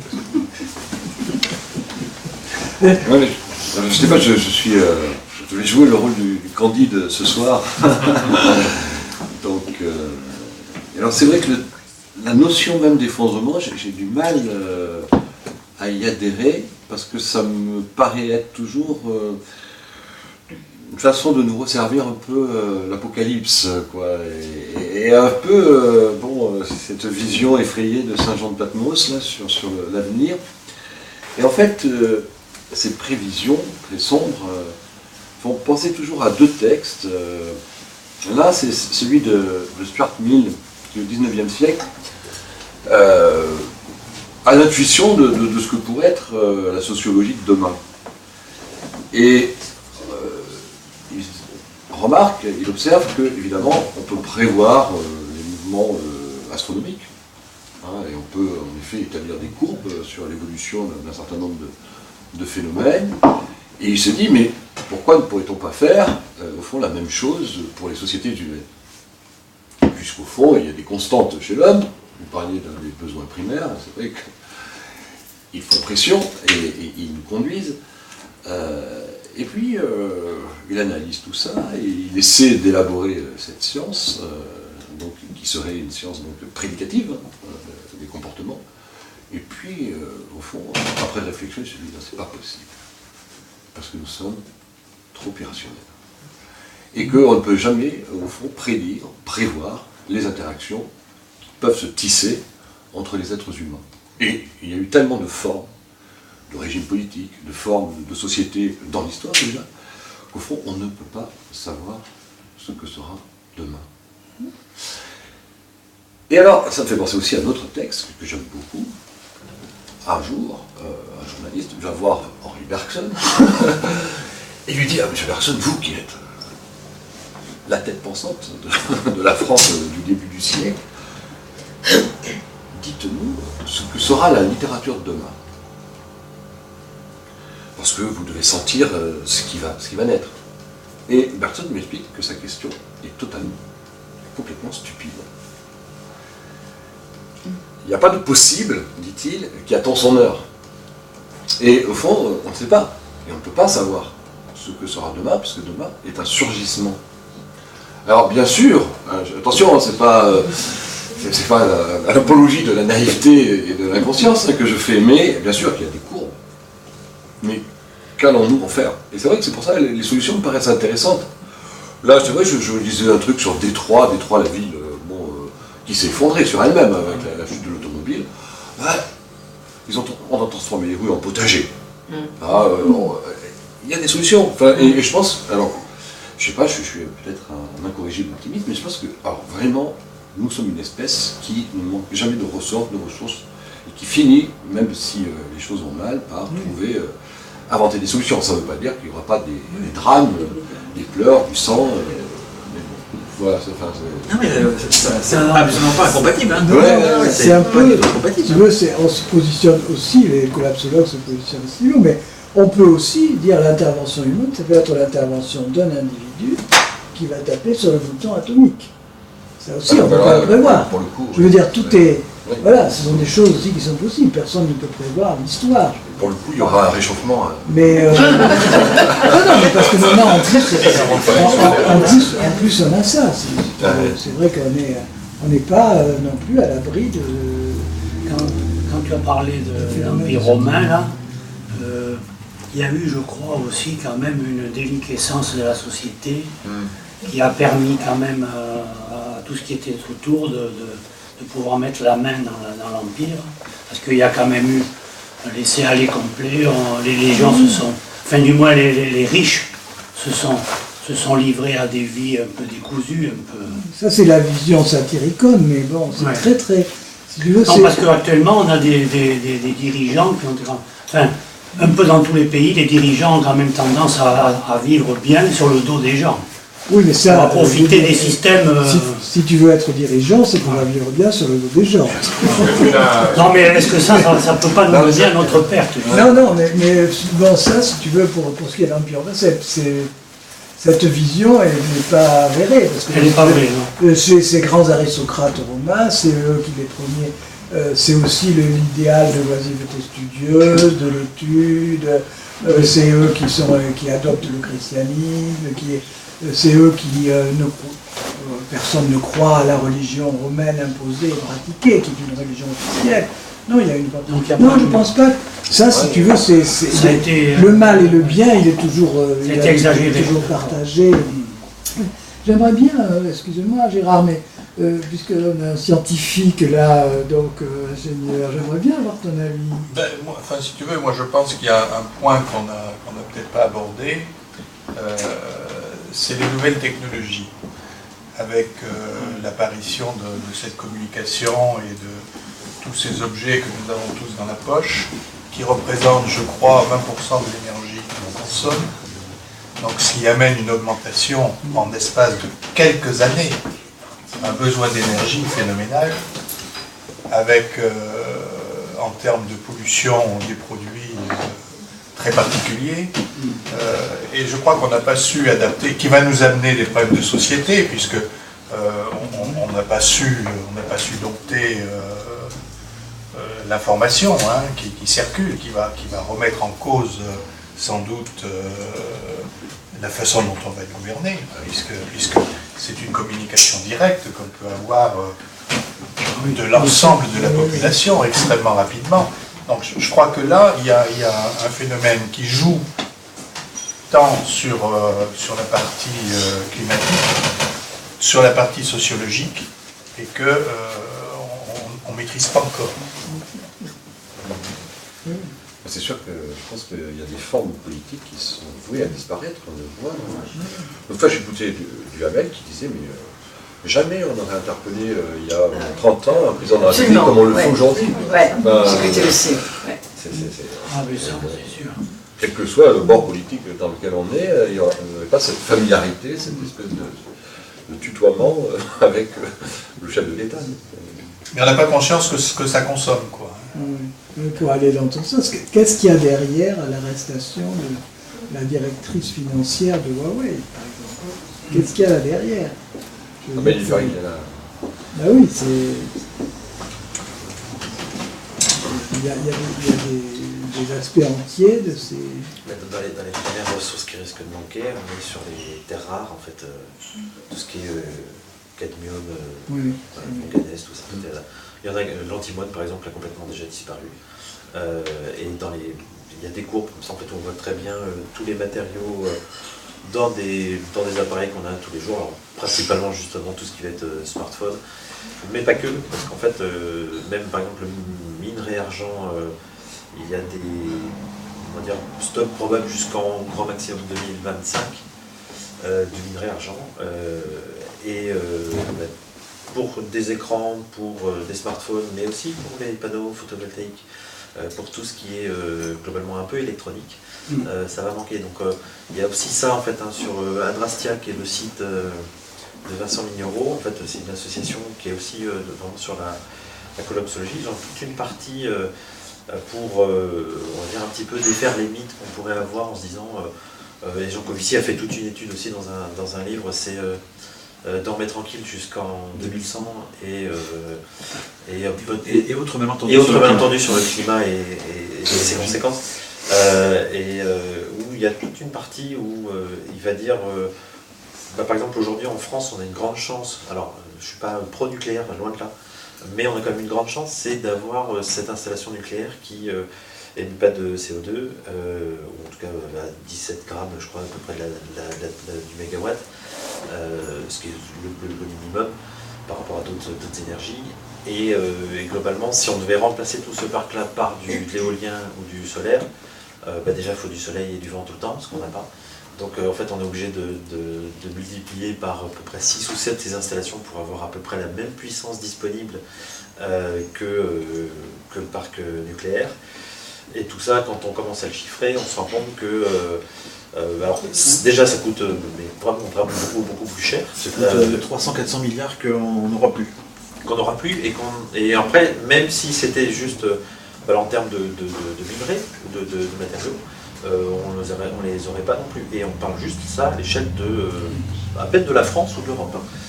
Donc il y a tout un, sur Adrastia, voilà, il y a toute une partie, je crois que c'est Fausses Illusions, un truc comme ça, où toutes ces nouvelles technologies, même par exemple, il y a ceux qui vont se dire automatiquement, le premier argument qu'on a sur Transition 2030, c'est à chaque fois, oui, alors il n'y a plus de pétrole, mais on a les agrocarburants. Alors ça, en termes d'aberration scientifique, c'est, je vais le dire, c'est la plus grosse connerie au monde. Parce qu'on a un taux de retour énergétique qui est inférieur à 1. En fait, le taux de retour énergétique, c'est pour extraire aujourd'hui un baril de pétrole, combien on en consomme de pétrole pour en sortir un baril.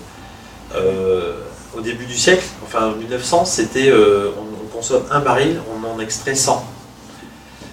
Donc c'était plutôt rentable. Et aujourd'hui, on est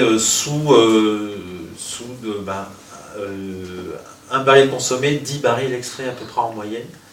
Et il y a par exemple les pétroles de schiste, c'est un extrait, 1,6 extrait pour un consommé. Et en fait, on considère qu'une société viable, ça c'est des chiffres vraiment importants de savoir ce qu'est le rapport. Donc en anglais c'est EROEI, donc Energy Return on Energy Invested. Donc c'est ce qu'on appelle le taux de retour énergétique. Et on a un rapport très fort entre ce taux de retour énergétique qui baisse, sachant qu'on considère qu'une société peut rester viable avec tous ses services. Hein. On parle jusqu'aux services de santé, jusqu'aux services de transport et tout ça. On peut considérer qu'une société est viable quand on a un taux de retour énergétique de 14. Et en fait, globalement dans le monde, il n'y a plus du tout ce taux-là. On commence à être sur une moyenne plutôt à 5-6. Et les agrocarburants, on est quasiment de 1 pour 1, donc c'est pas rentable. Et après, tout ce qui va être algocarburant, on consomme plus d'énergie que finalement ce que ça va permettre de produire. Donc ça, c'est important parce que justement, les services aujourd'hui actuellement, comme la santé, même la culture, tous ces services-là, on les voit vraiment dégringoler en Europe, progressivement. Alors, on se dit que c'est des choix politiques, mais il y a aussi finalement une ressource énergétique à l'origine qui est décroissante. Et ça fait qu'automatiquement, ces services-là, on va dire, on ne peut plus vraiment les assurer, parce que si on maintient ça, au bout d'un moment, on va commencer à rogner sur ce qui permet d'amener finalement Il y a le moment où en fait, on extrait le pétrole, il y a le moment où on le transporte, il y a le moment où on le rend disponible aux gens, il y a le moment où il y a finalement toute cette infrastructure autour qui fait que la société est telle qu'on l'avait connue il y a 20, 30, 50 ans. Et ça, c'était possible avec des taux de retour énergétique au-dessus de 15 ou 20. Et comme on n'y est plus du tout, automatiquement, on va avoir ce genre de rétrécissement des services. Et ce qu'on a aujourd'hui sur les ressentis des gilets jaunes et tout ça, c'est exactement les mêmes choses. C'est vraiment, c'est ce qui a fait qu'on a Bolsonaro au Brésil, c'est ce qui fait qu'on a le Brexit, c'est ce qui fait qu'on a Trump, c'est ce qui fait qu'on a l'Italie aujourd'hui qu'on a, et toute l'Europe qui part vers des extrêmes et vers des systèmes populistes, parce que, on a cette contraction énergétique. On disait tout à l'heure, on disait tout à l'heure, c'est pas incompatible, c'est-à-dire que oui, il peut y avoir des petits systèmes résilients et l'humain peut avoir des bonnes ressources, et ça c'est complètement ce que disent les collapsologues, et ils le disent d'ailleurs, la plupart sont des gens plutôt optimistes. Hein. Moi à la base, non c'est vrai, je suis pas optimiste, c'est vrai. Je le dis carrément, mais eux le disent carrément, mais et dans des conférences de minéraux, en fait on voit des conférences de minéraux, et puis on voit des gens qui passent devant la caméra et tout le monde se barre, et puis au bout d'un moment il dit j'ai l'habitude en fait, j'ai l'habitude que les gens partent parce qu'ils y croient pas, et il dit c'est comme ça. Mais on peut avoir effectivement ces ressources-là. Ils n'ont pas envie, enfin leur bonheur n'est pas de dire, de prêcher l'apocalypse. Non, c'est pas un bonheur du tout. C'est assez documenté pour que justement on ne retombe pas dans les travers des grandes annonces, c'est la fin du monde, gling gling. Non, en fait, on n'est pas vraiment sur ce. Il n'y a pas de plaisir à l'annoncer. C'est un constat simple. Et ensuite, derrière, justement, particulièrement chez Servigne, essayer de mobiliser les ressources. Et plus, justement, pour aller vers ces solutions-là. C'est-à-dire, on revient à quelque chose de plutôt petit. On essaie de penser directement sans pétrole le plus rapidement possible.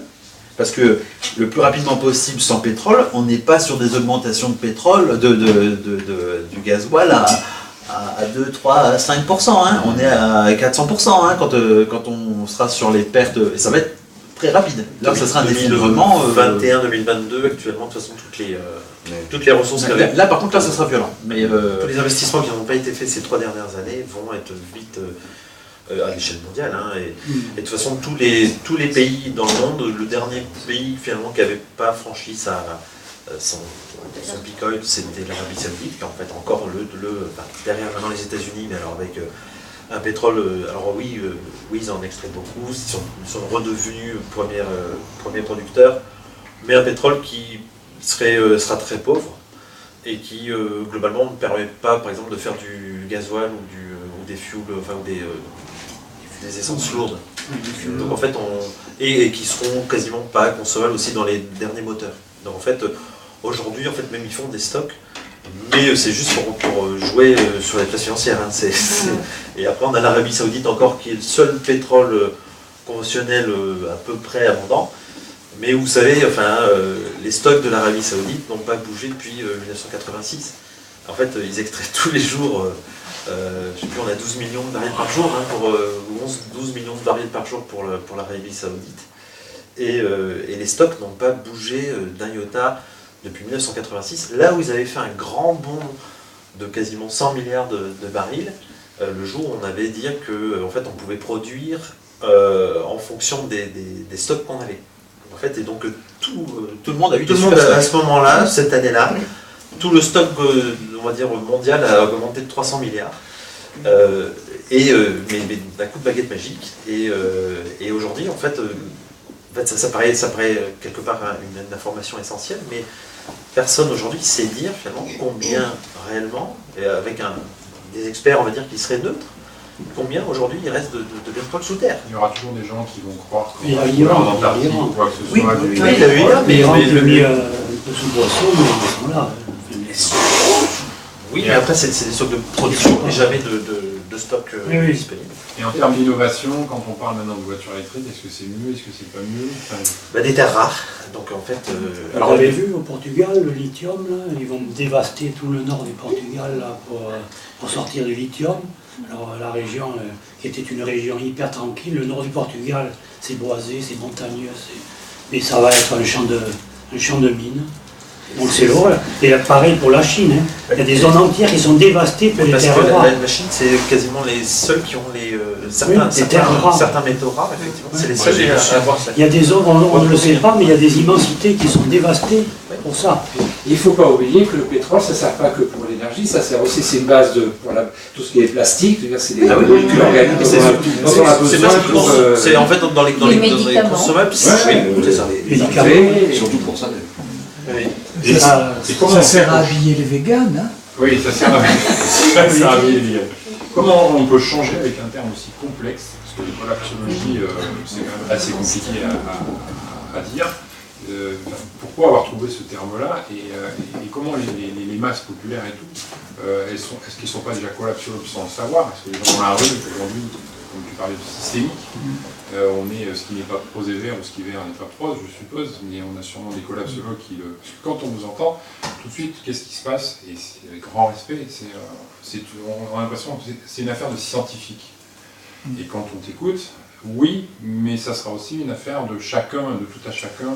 Il n'y aura pas de grande solution, il y aura un mouvement de justement, Servigne est vachement humble là-dessus, c'est-à-dire que donc ils viennent vraiment du monde scientifique. Hein.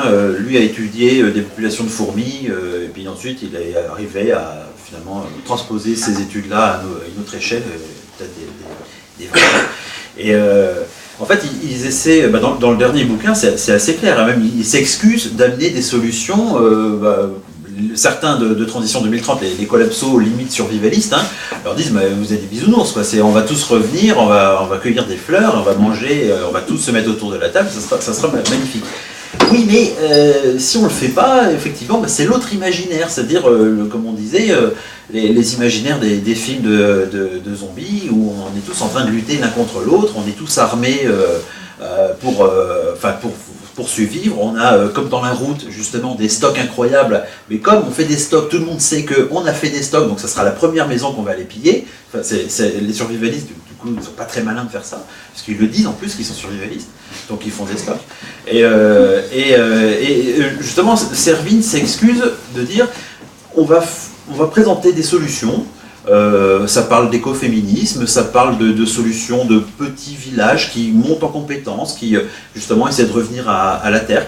Et il s'excuse presque de dire voilà, c'est plus du tout scientifique, on va faire des erreurs et on va réussir avec plein de petites initiatives très locales qui feront plein d'erreurs. Et c'est comme ça, donc là c'est beaucoup plus humble. Si le tourne se met à avoir des idées, il ne faut surtout pas que l'Angoiran soit au courant pour pas... C'est ça, c'est là qu'il faut vite faire un mur entre les deux. Hein. Non, mais par contre c'est là que c'est difficile. Non mais c'est là que c'est difficile parce que le voisin d'aujourd'hui, moi j'essaie toujours de mettre ça dans... c'était un numéro 1 de Greenpeace qui avait inventé le principe du boubourg. Le boubourg c'est le bourgeois bourrin. Vous savez, c'est celui qui roule en gros 4x4 aujourd'hui. Et par rapport au collapso où la personne qui essaie d'avoir une vie un petit peu plus raisonnée, je fais attention à l'eau que je consomme, je fais attention à l'électricité, j'essaie d'aller vers une maison la plus isolée possible pour moins consommer. Et on se dit mais il est complètement à côté de la plaque, lui, il roule toujours comme ça, il jette n'importe comment, il n'est pas du tout sur même la seule idée de transition écologique, sachant que la transition écologique a 40 ans de retard, hein, on l'aura plus, hein, la transition écologique, c'est un vrai terme de politique complètement à la ramasse, mais on a ce mot de boubourg. Oui, mais le boubourg, si on commence à faire une catégorie de personnes qui n'a pas compris aujourd'hui, demain si tout s'effondre, ce sera la cible à abattre. Donc c'est très compliqué d'aller vers l'autre en se disant l'autre il va peut-être m'aider quand même. Il n'a pas compris aujourd'hui, mais peut-être que c'est pas parce qu'il n'a pas compris aujourd'hui que demain il comprendra pas mieux que moi, ou c'est pas parce qu'il n'a pas compris aujourd'hui que demain il pourra pas m'aider parce que lui il a plus de pommes de terre que moi. Donc la solution elle n'est pas que dans les idées, dans le social. Elle est vraiment dans le social. C'est vraiment dans c'est refaire le lien social. Le lien social, c'est vraiment ce qu'il faut refaire. Et en fait, par le confort, on s'est créé des dépendances. On va dans les supermarchés comme vous dites. Et ça favorisait l'agriculture depuis 30 ou 40 ans. On n'a plus d'agriculteurs, on a des ouvriers agricoles. On n'a plus de bras en fait. Il n'y a plus de force. Les fameux esclaves, on a oublié qu'en fait on pouvait, nous, avec une bêche, retourner un peu la terre. Moi je l'ai fait à mon petit niveau, mais non, mais c'est pas facile. C'est se dire, oui, on n'a plus de terre. On n'a plus de terre non plus aussi. La terre ne nous appartient pas. Mais oui, je suis content, j'allais dire, et pourquoi les dames ne parlent pas? Et on n'a plus de terre, oui. On n'a pas la possibilité d'avoir... enfin aujourd'hui, le propriétaire terrien d'hier sera certainement, peut-être, ou dans certains endroits, puisqu'il y aura des erreurs à certains endroits, ce sera peut-être le grand propriétaire terrien de demain avec justement des vrais esclaves. J'ai une discussion tout à l'heure, on parlait de la guerre avec mes parents, tout ça, et mon grand-père faisait pousser du chou et du seigle au milieu des rangs de vignes à Saint-Émilion. Et il faut laisser comme ça sa famille, le village et les... Dans les autres exemples, il y a eu Cuba effectivement qui a fait une très belle amélioration d'un effondrement finalement sur quelque chose qui était plus résilient. Il y a eu aussi dans les mêmes images que cite Servigne, il y avait, je crois que c'était début 20e, à Paris, en plein Paris, hein, beaucoup de maraîchers qui faisaient, je sais plus, vivre au moins un tiers de la population, juste avec la production locale. Là aujourd'hui, il n'y a plus ça du tout, et alors que la population est beaucoup plus grande. Et ça, globalement, des villes comme Détroit, avec une raison peut-être un peu plus urgente s'ils sont mis, mais c'est à ça qu'il faut revenir. Il y a eu plein de problèmes. Est-ce que c'est on parle toujours de Détroit, est-ce qu'ils sont autosuffisants, vraiment? Parce qu'il faut quand même partir encore dans l'ensemble Oui. Une civilisation d'un pays qui n'est pas effondrée, qui n'est pas... J'essaie d'imaginer recréer une structure comme Détroit en plein cœur de la Syrie à l'heure actuelle, quoi. Je vois pas comment ça serait. Il n'y a plus rien, tout est détruit, il n'y a plus d'infrastructure. Est-ce qu'on est encore dans un effet de mode ou est-ce qu'on est dans une transformation? Il y a eu, à mon avis, des gens qui se sont dit, ceux qui avaient lu Rabi, ceux qui avaient lu tout ça, là il y avait à l'époque encore peut-être ce côté mode. Effectivement, après il y a eu le nom aussi Bobo qui était avant le Bobo. Le Bobo, le bourgeois bohème, c'était un petit peu ce côté, on veut revenir finalement à une sorte d'idéal, un peu bohème. Et ça peut être finalement une sorte de mode, mais sans trop se dire qu'il y avait à un moment une vraie réalité, ou peut-être un de ces quatre, une urgence. Moi, enfin, là je parle très très personnellement. Effectivement, j'avais lu Rabi peut-être en 2008-2009. Et en fait, en lisant sur la décroissance, sur Serge Latouche, ça c'était mes lectures en 2010. Et je ne sais pas si j'ai l'étiquette Bobo, en tout cas clairement je refuse, et je ne crois vraiment pas être Boubourg. Il n'y a pas de 4x4, il n'y a pas tout ce qui caractérise le Boubourg, mais donc peut-être Bobo, mais là je pense que au moins cette base-là, en tout cas cette sensibilité-là peut-être finalement à ces sujets-là, fait qu'on va plus rapidement se mettre à la tâche réellement. C'est en fait même cet été, moi, après avoir lu beaucoup de choses, quand on prend conscience réellement, en fait, c'est pas. Il y a plein de gens qui vont lire les bouquins et qui sont dans le déni, qui sont finalement dans ces premières phases comme on a dans le deuil, aussi, qui se disent non, ou alors il y a la colère, il y a le déni, il y a tout ça. Et il y a ceux qui se disent oui, bon, mais ça ne me concerne pas vraiment. Il y a plein de gens qui lisent pas le livre. Et il y a Luc Guilly, voilà. Mais après, il y a plein de conférences sur YouTube aussi. Au début, on fait passer pour des gens agressifs et tout, et on tombe sur des gens qui ont 50, 60, 70 ans et qui témoignent comme s'ils avaient lu les livres que tu cites. Parce qu'ils ont un ressenti. Par contre, oui, ça c'est sûr. C'est un milieu aussi, il y a beaucoup de ressenti aussi. Après, il y a plein de vidéos sur YouTube aussi qui sont très très bien faites. Et sans lire, en fait, des vidéos, soit des conférences, soit des petites vidéos qui sont très très courtes, très synthétiques et qui, je pense, qui marchent bien.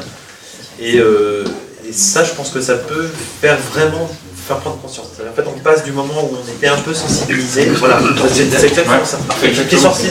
Qui est dessiné en temps réel pendant la conférence avec Servigne et comment il s'appelle C'est la courbe du changement qui est adaptée à la fin de ça, c'est pendant. Il y a une conférence de 2 heures avec Pablo Servigne et je n'ai plus votre nom, qui est un spécialiste justement, un psychologue spécialiste du deuil. C'est celui qui est dessiné avec la petite arbiche. Ça, c'est dessiné en temps réel pendant une conférence de 2 heures. Elle est vraiment très très bien. C'est une de celles qui m'a marqué le plus. Et c'est vraiment très bien. C'est de 2016. Ce qu'il y a de bien dans ces bouquins, dans ces collapsologues de bonne volonté, comme Servigne et tout ça, c'est que effectivement, ça, je ne peux pas dire que ça se termine par un message optimiste, mais leur incitation à recréer des solidarités, c'est quand même... ça rajoute une valeur spirituelle qui fait un peu défaut à toutes ces analyses, quoi. Parce que là, effectivement, dès qu'on parle dès qu'on commence à utiliser ce type de terminologie, on sort de l'analyse simplement économique ou statistique. Donc, effectivement, et c'est là que je ne veux pas faire de prêcha, mais que je vous invite à lire l'encyclique pontificale, parce que... Mais non, mais c'est vrai, je veux dire que c'est quand même une clé, quand même, il y aura tout ça, il faut rajouter une ambition proprement humaine, proprement culturelle, proprement spirituelle, autrement, voilà. Et surtout, alors, que ces solidarités, bon, ici, on est... c'est peut-être pour aussi les terminer, parce qu'après on va descendre et peut-être continuer autour d'un petit verre, mais ici, on est dans un lieu, dans ce village, où a réussi à se recréer une certaine solidarité. Je veux dire que... Et une ambition. Oui. Moi, je pense que la solidarité, elle vit d'autant plus dans les situations catastrophiques, je vais dire. je vois les commentaires des personnes sur les ronds-points où ils mangent presque rien, ils dorment dans leur voiture, ils sont contents d'être ensemble. Moi j'ai le souvenir des inondations du Tourne et de l'Emboiran en 1981. Oui, tout à fait. Nous étions déjà dans le village et donc on a eu 50 cm d'eau dans la maison, tous les gens qui... Il y a eu une solidarité extraordinaire. Oui. Tout le monde était là, et même les victimes allaient préparer les repas pour les pompiers qui étaient venus nous sauver, tout ça. Et cette solidarité, on la trouve souvent dans les périodes de catastrophe, et après on redémarre.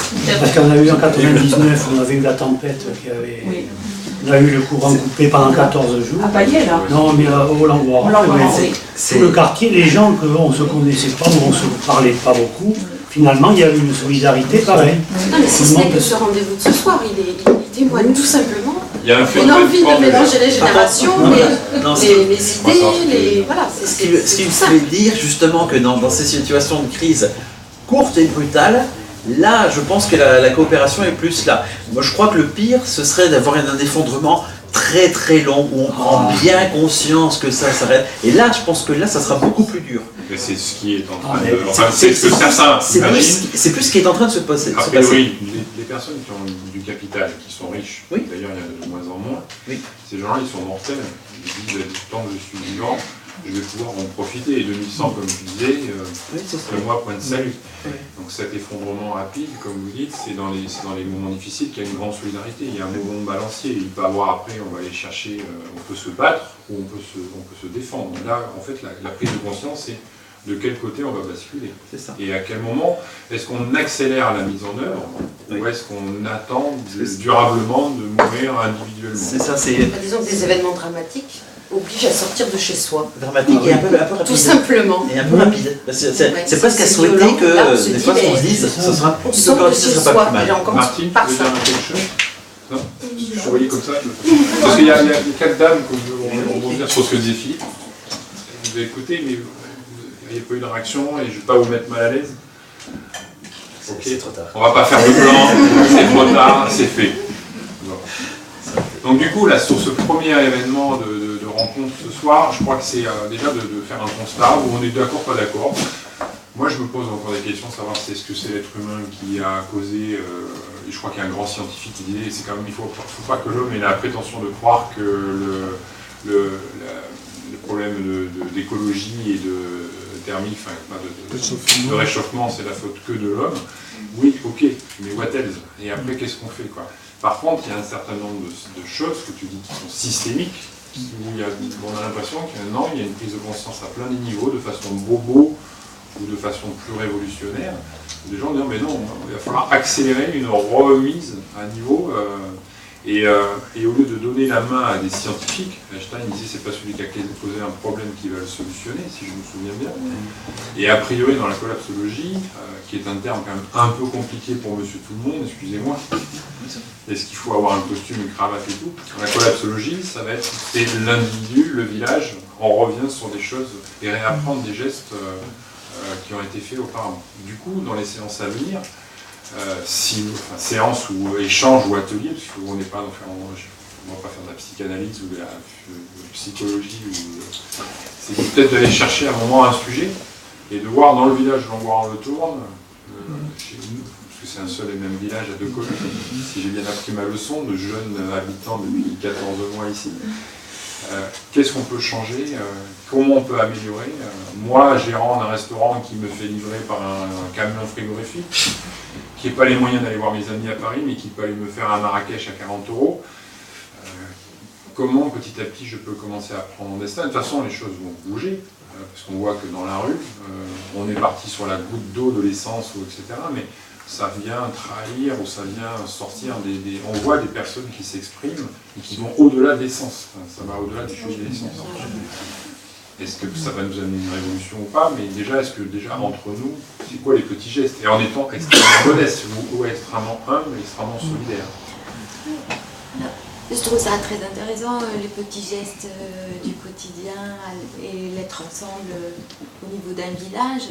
Après aussi, du coup, je m'interroge aussi à un niveau politique, parce que quand même, c'est gentil, hein. Mais c'est pas ça qui change le monde. ça y contribue parce que... non, mais... c'est parce qu'on va faire entre nous, voilà, qu'il y a un... Enfin, ça, et c'est comme le vol du papillon, aussi bien là, enfin, j'ai vu le je sais pas quoi. Non, mais je veux dire aussi, ce qui est intéressant, c'est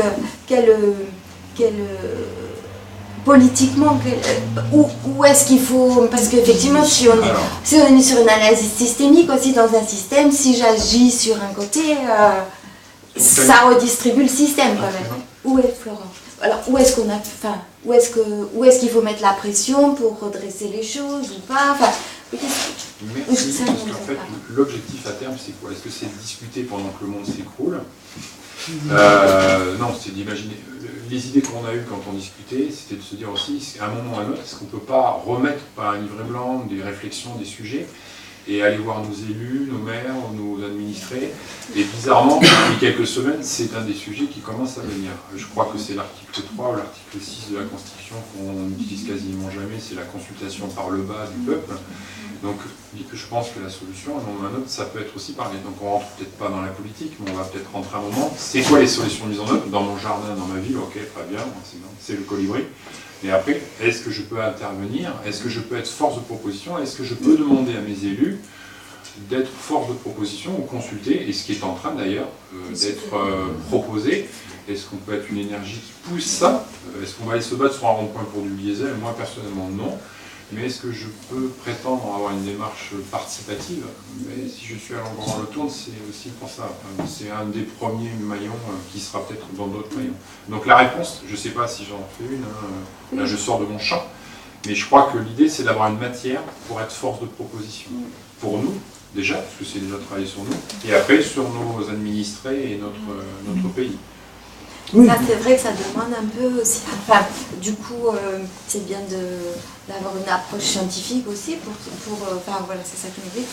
Scientifiquement, quelles sont les choses les plus importantes, les plus immédiates sur lesquelles agir aussi? Enfin, la pyramide Maslow, je ne sais pas si tout le monde sait ce que c'est. C'est une pyramide très simple, c'est manger. Déjà, c'est comment je mange. Demain, s'il y a un effondrement, comment je mange. Voilà, très simplement. Je rebondis aussi sur ce qu'a dit Gérard. La crise qu'on vit, elle est véhiculée par le système d'information qu'on a. Les inégalités ont toujours existé, peut-être même plus avant, sauf que maintenant elles sont plus visibles par tout le monde. Et donc ça fait réagir beaucoup plus les gens qui sont formés, connectés. Et oui, moi je rejoins ce que dit Florent, c'est au niveau politique que tout ça doit émerger quelque chose. Et certainement pas une extrême comme dans les autres pays qu'on a vus, mais il faudrait qu'il y ait un mouvement qui se décide derrière ça. En tout cas, une orientation. Je ne sais pas si vous avez vu, à l'Assemblée nationale, il n'y a jamais eu autant de monde. Hein. Oui. Il y a un monde fou d'habitude, il y a personne. Là, ils sont tous là. Oui, mais pour répondre à Florence, il y a ici, par exemple, dans nos deux communes, il y a des choses à faire. Il va y avoir des élections municipales. Il faut que les gens se remuent, pas les gens de ma génération, parce que moi je vais avoir 70 ans, c'est pas tellement...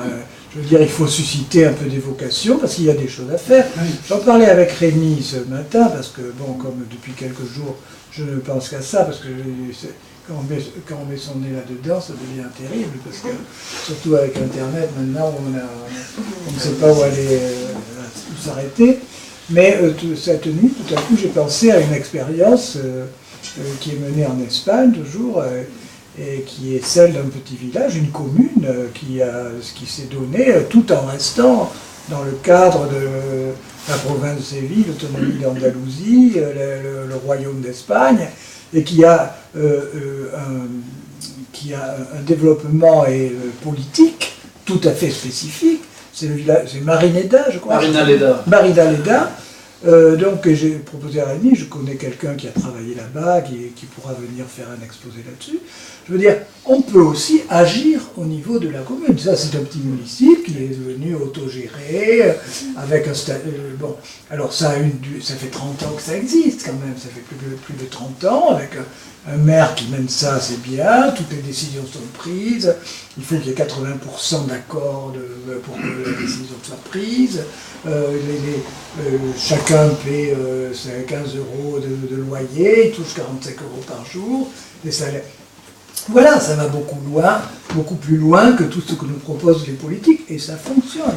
Alerter, ça sert à rien. En fait, déjà, il faut déjà créer des exemples. Voilà, il y avait des ça exemples, fonctionne. Alors, c'est pas ce que je propose pour le village du Tour de l'Angoissement, mais c'est évident que c'est des exemples sur lesquels on peut réfléchir. En Grèce, je crois qu'il y a un nom aussi en France d'un village qui revient souvent sur un système un peu participatif aussi, et il y a des exemples partout. Je pense que la réponse politique, au sens où on l'entend, c'est toujours quelque chose qui sera au-dessus de nous, centralisé, et ça, je pense que ça marche plus en fait. Et même globalement, ça participe à l'effet de service en fait. En fait, même il y a eu des analyses justement de systèmes qui étaient plus résilients que d'autres à partir du moment où c'était finalement un ensemble de petites choses finalement, de petites unités qui sont beaucoup plus résilientes qu'un élément finalement centralisé et interconnecté. Et puis c'est décomplexant, ce que dit Servine, c'est que on a surtout le droit d'échouer et le devoir d'essayer. Enfin, c'est un peu ça.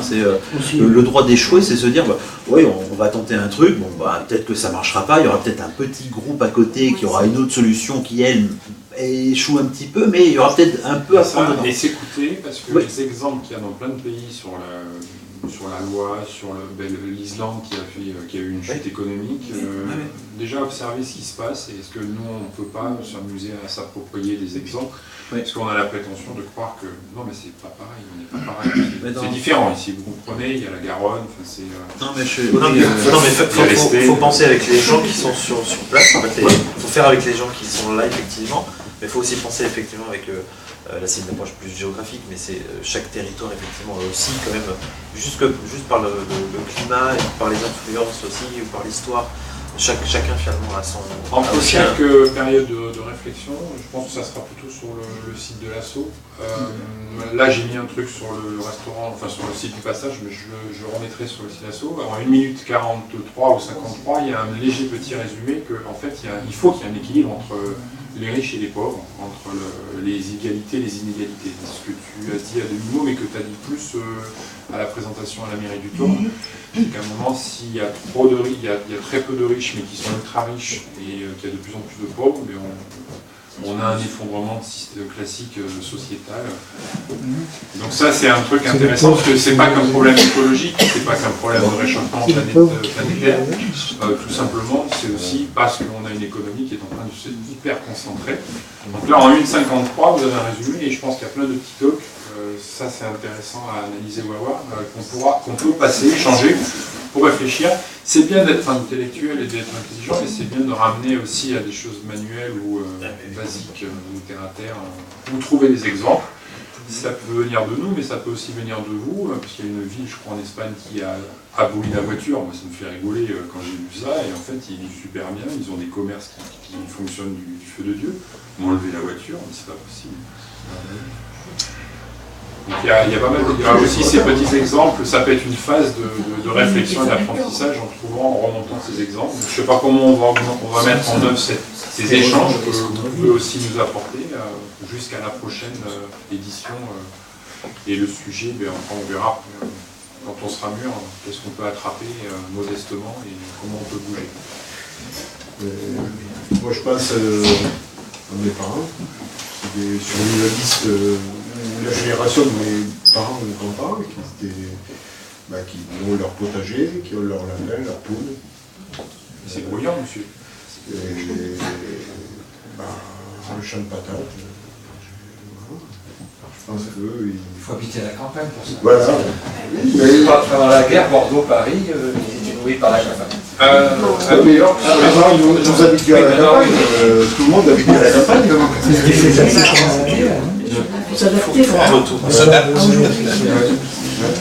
On réinvestit les toits. C'est vrai que l'enfant, il ne faut pas oublier que la France, au début du siècle, il y avait une toile d'araignée de lignes de chemin de fer impressionnante. Il y en avait partout. Maintenant, on a tout arrêté, tout abandonné. Donc forcément, la voiture a pris le dessus. Alors qu'on pourrait très bien remettre à jour. Il y a des petites régions, là, dans le centre, en Occitanie, ou ailleurs, où ils ont remis des petites lignes en marche, et ça va très bien. Ben moi, on préfère faire du VTT aujourd'hui sur l'ancienne voie de chemin de fer. Oui, oui, mais bien sûr. Mais disons que c'est dommage. Dans les Landes, on a créé les routes en dehors des routes historiques, des chemins historiques. On fait 10 km pour aller d'un village à un autre, alors qu'avant, il y avait juste un chemin. Enfin, parce que je vois, un certain nombre de solutions. Je pense au village de Bourriot de Bergonce, là, en plein cœur des Landes, c'était un nœud ferroviaire. Maintenant, c'est le désert, c'est le bout du monde, il n'y a plus rien. Alors que ces lignes de chemin de fer, c'était une richesse. Il y a une toile d'araignée. Maintenant, il n'y a plus que les grandes lignes, on a misé tout sur le TGV. Là, Donc pour moi, c'est très dommage, parce que c'était des liens régionaux. Il n'y avait pas de voiture à l'époque. Il n'y avait pas de voiture, mais on aurait pu revenir dessus, avant de tout éliminer. Parce que la voiture, maintenant, il y en a trop, on va dire. C'est fait. Ah mais ça, je peux vous le dire, en tant que commerçant, c'est compliqué. Et c'est trop, mais qu'est-ce qu'on peut faire? On a le Citran. Le Citran. Transgironde. De toute façon, pour aller à Bordeaux, il faut prendre Transgironde, parce qu'en voiture, c'est plus la peine.